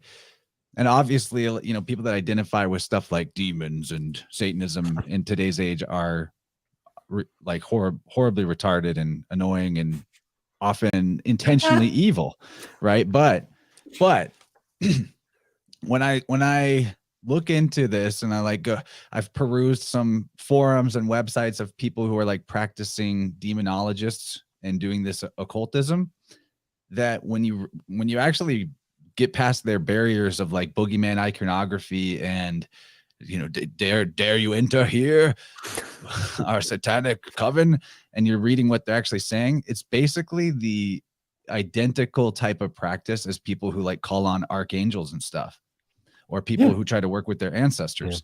And when you read what they're saying in their forums, they're like, we're not connecting with like evil infernal spirits, we're connecting with the souls of the dead that can help us do stuff. And so if there's really power in that, if like it can enact some kind of change in the world or synchronicity to occur, and that them using the trappings of evil and transgression as a way to generate a type of charge of emotion and energy to put into whatever ritualism that they're into, because like, I'm doing the naughty thing, and that gives them the adrenaline spike, and then kind of coming back around to adrenaline and cortisol addiction, that might even be part of the recipe. This is all speculation. I'm not telling people to go summon demons. Do not take that for what I'm saying here, but it's interesting because, like you said, why would it be? There's enough of them in my comments section. You can find them if you're looking.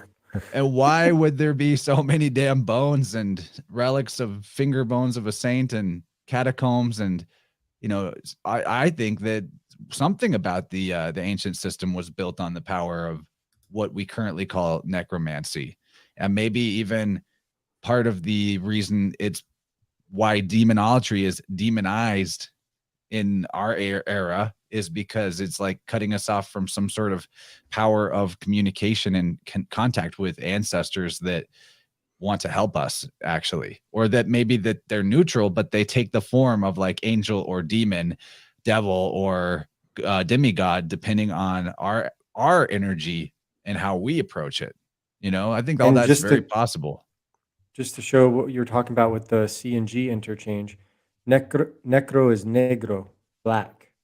So and mancy comes in, so the C, the S, the sigma tau, ST, and T interchange as well. So it's mancy is from mantia. So literally negromantia, it's black magic. That's why it's called that.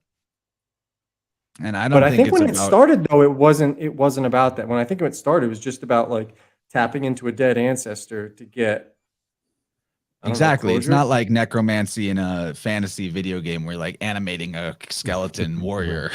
You're like draining everybody on the battlefield, and you're just like the monks are healing you while everyone's killing you, but you're just draining everybody. I'm into. I even just think about the word lick. It's just basically philologically the same as Rick, which is strong. Yes, and a lick is a zombie commanding lord. Basically, yeah, someone who's like an undead being that's figured out how to retain their autonomy. So everybody else did a read. I'm going to do a read. Okay, I'm going to read from The Origin of Pagan Idolatry by Faber. And I just want you to appreciate what this is doing to my eyes. Look at this text. Oh, yeah. I got a few of those. Don't do it, guys. It's probably on archive.org. It's just waiting for you. It is. Type in the book title and type into the browser book title and then archive. I promise you, it's not worth losing your eyesight for this shit. It is on there. I alternate between the two, but I like to have something to highlight and hold. So I'm making some sacrifices. Yeah, both of them. If it's not about if it's not about money, get everything. But yeah, I mean, this is for the library. Read it with a blown, because on archive you can zoom in and get like the whole.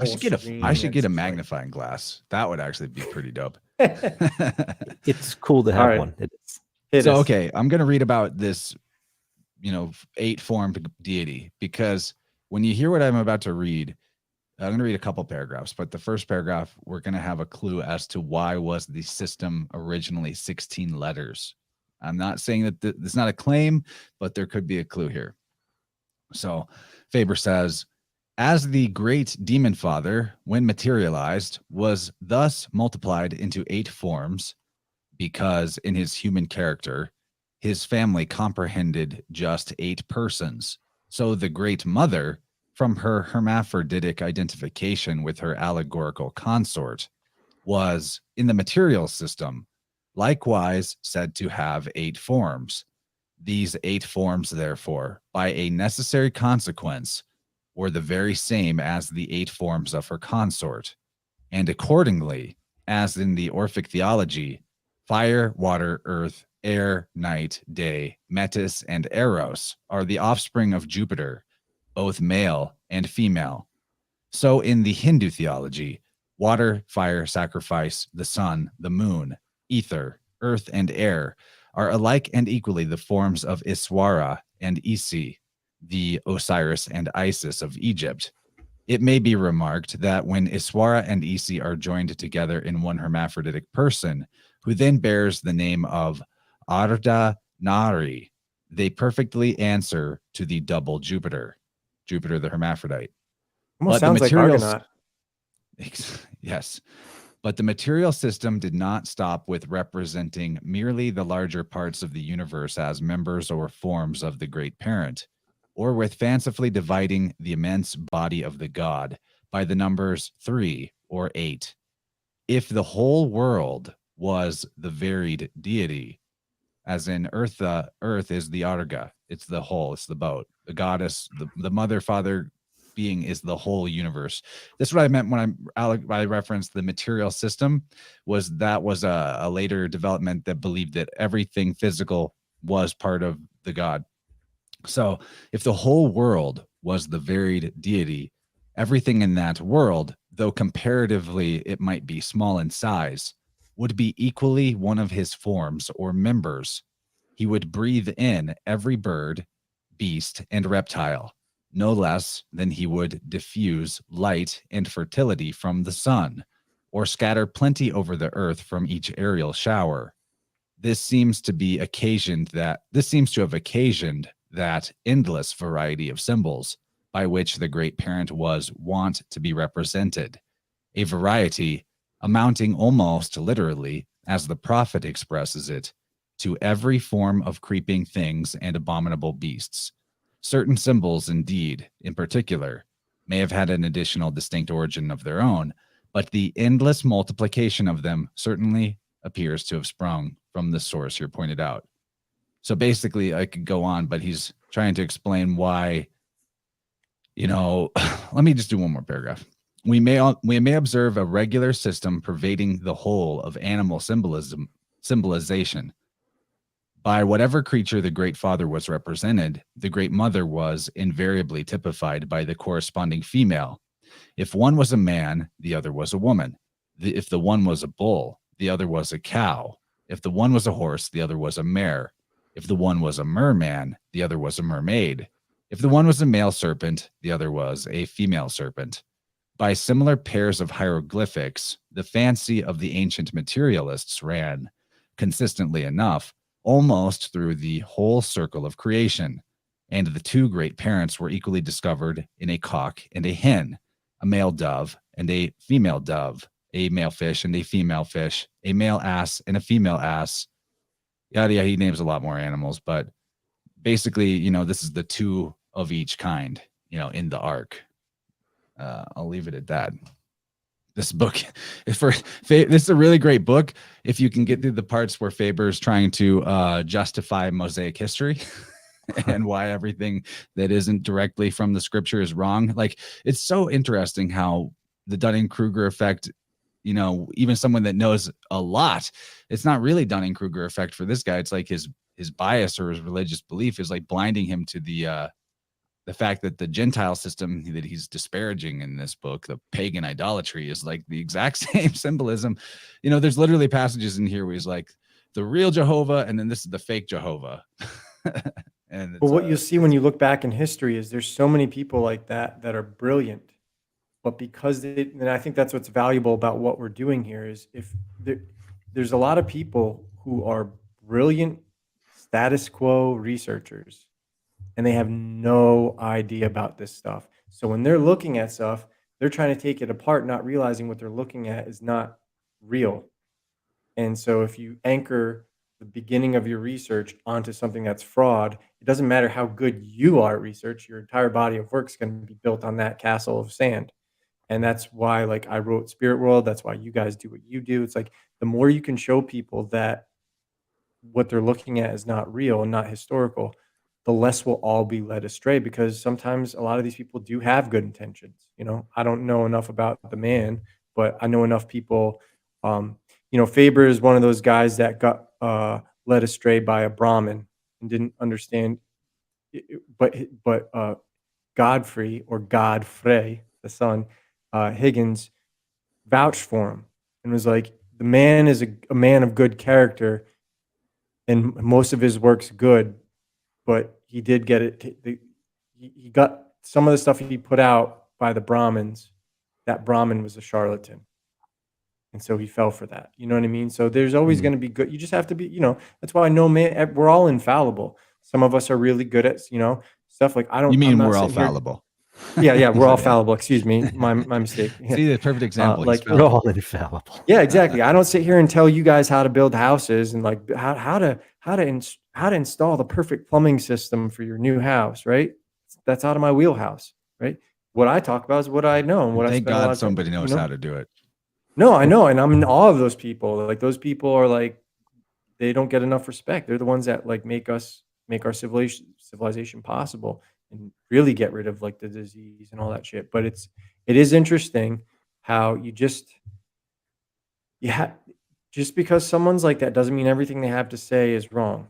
But you also have to know that, you got some serious things wrong, dude. And those are big mistakes to make. So how can I trust your judgment when you didn't have the wherewithal to recognize that to begin with? So it's tough. But you still read the book, though. Yeah, and like stuff. You can, from, like, if you're not favor emotional, 18 just give it a go. It's from like 1816 or something.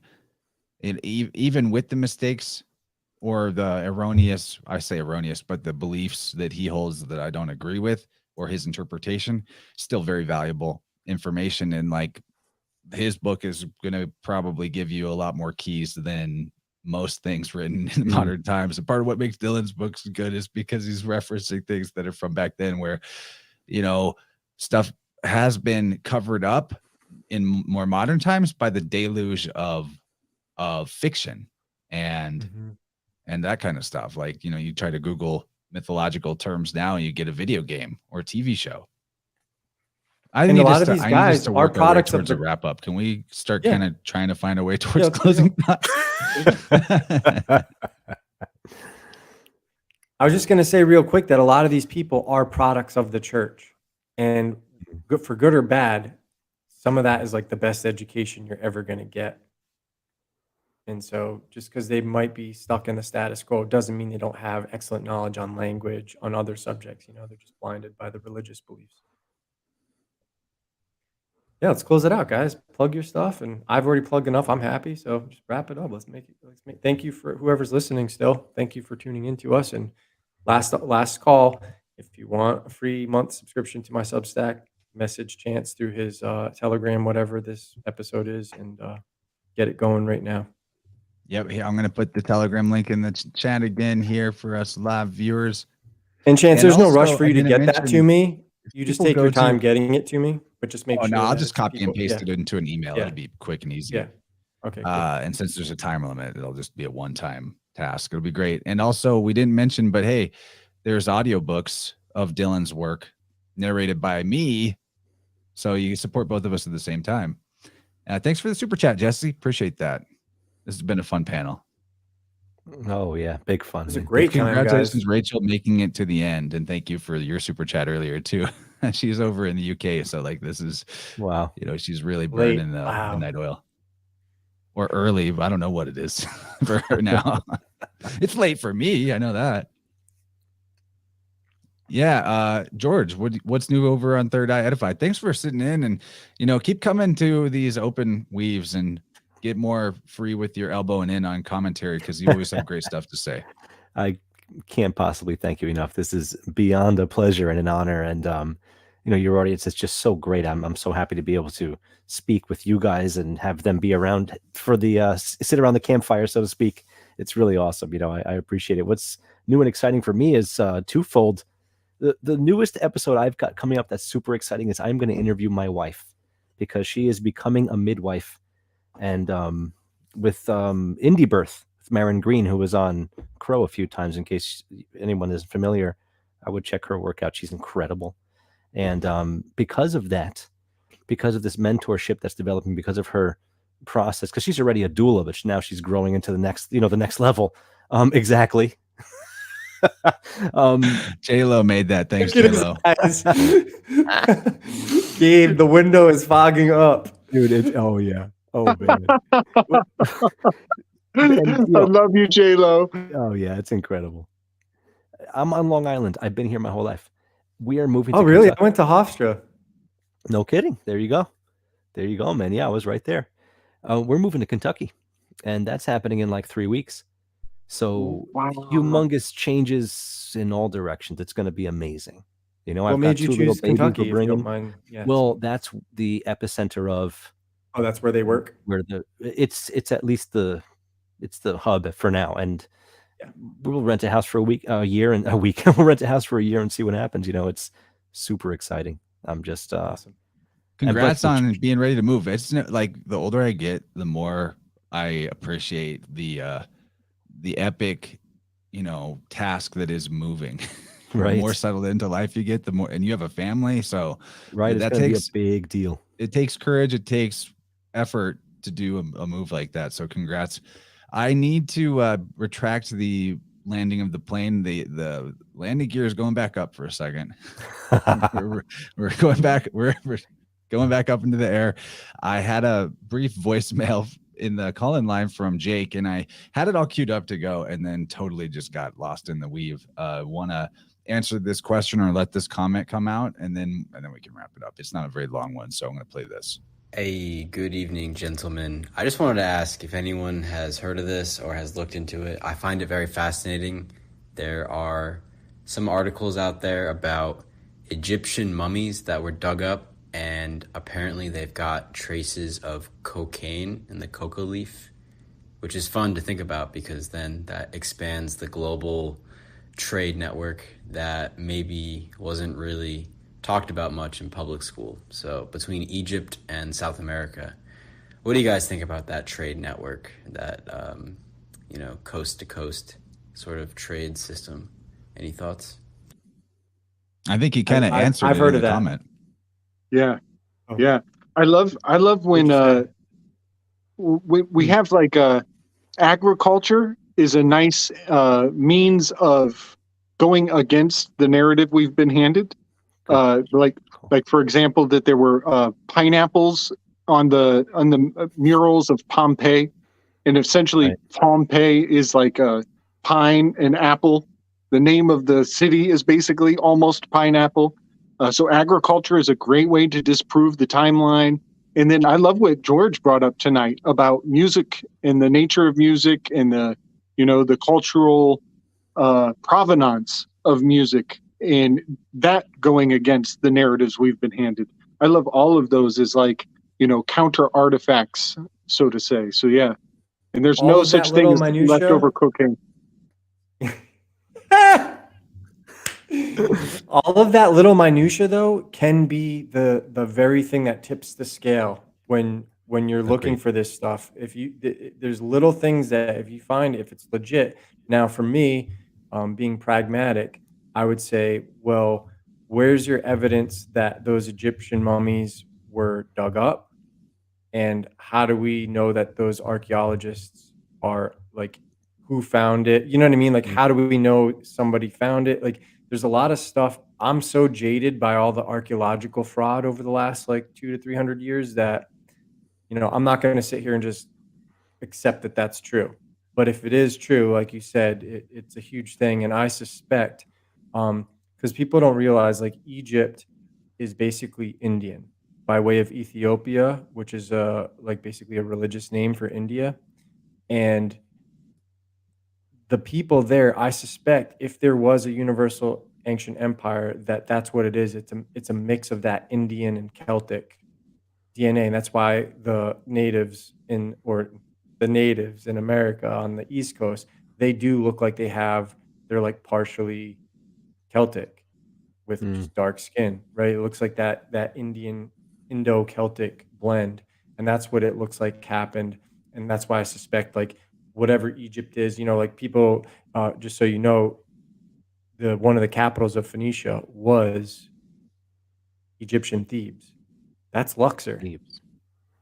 Look at how far down the Nile they went. Not the the Thebes in Greece, Egyptian one. Look at how far down the Nile you had to go to colonize Luxor. Oh, I know we're late in the plan, but Thebes is also Tibet, dude. Wow. Thebes and Tibet are philologically the same word, and they both are referring to the Hebrew word talking about a chest or strongbox that is used as a word for the ark, the arga. Right. That's it. Let's get out of here. Is there no cocaine in Southwest Asia that could make it there? I don't know. I don't know if it's just South America. Not enough to just throw in a tomb and leave behind.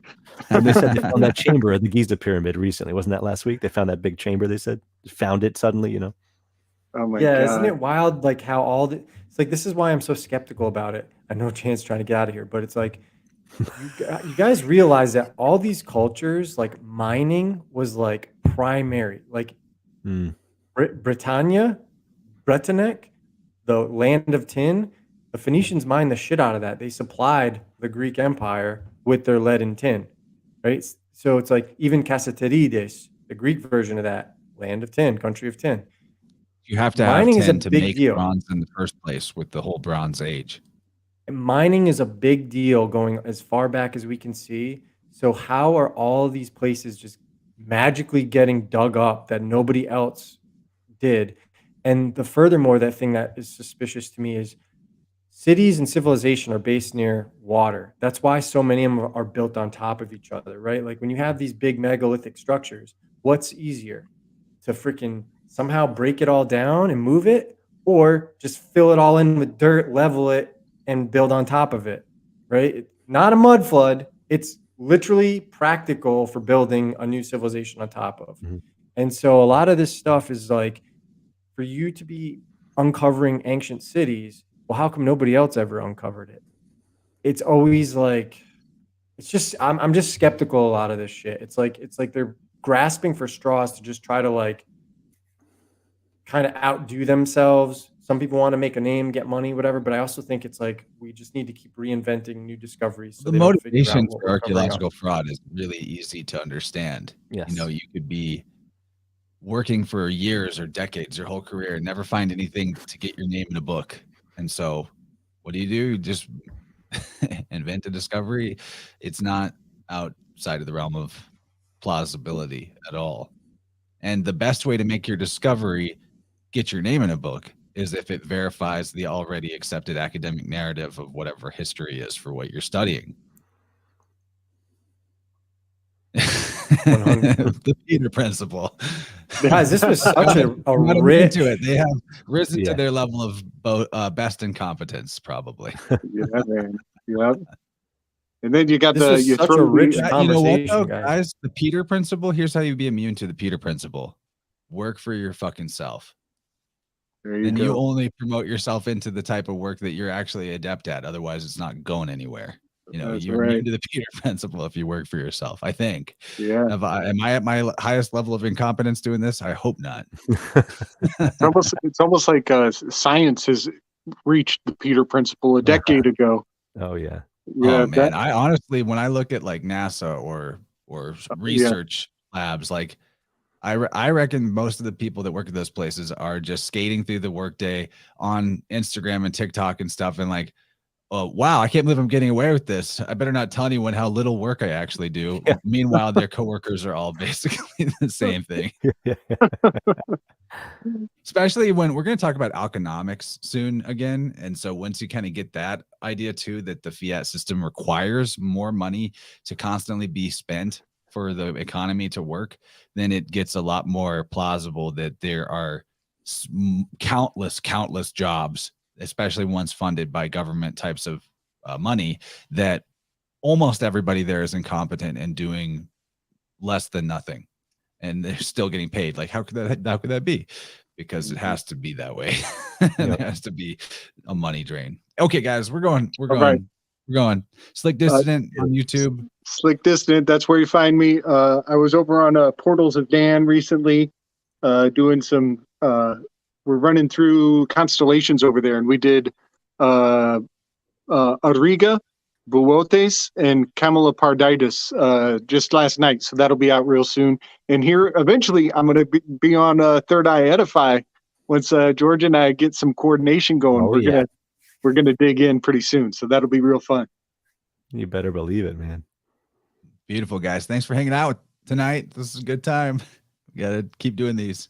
I was just saying, like, this is a really rich conversation. Like, this is one of our best, you know, even though it wasn't planned and we're just going off the cuff. I really feel like we did a good job. We got to do that like monthly or 5 or 6 weeks, you know, just get together. Yeah, for sure. And I don't feel like we made too many mistakes that I'm going to like lose sleep over. Like, cause that's one thing that I don't like about podcasting. If I say something that's incorrect, it bothers me for a long friggin' time. Like, I have to like go into the chat and like be like, correction, you know, it's like, I don't want to accidentally say the wrong thing, you know. But that was really fun. Well, good job, everybody. All right, good night. And to thanks all, to the audience. To all, good night. Appreciate you. You all. Much love.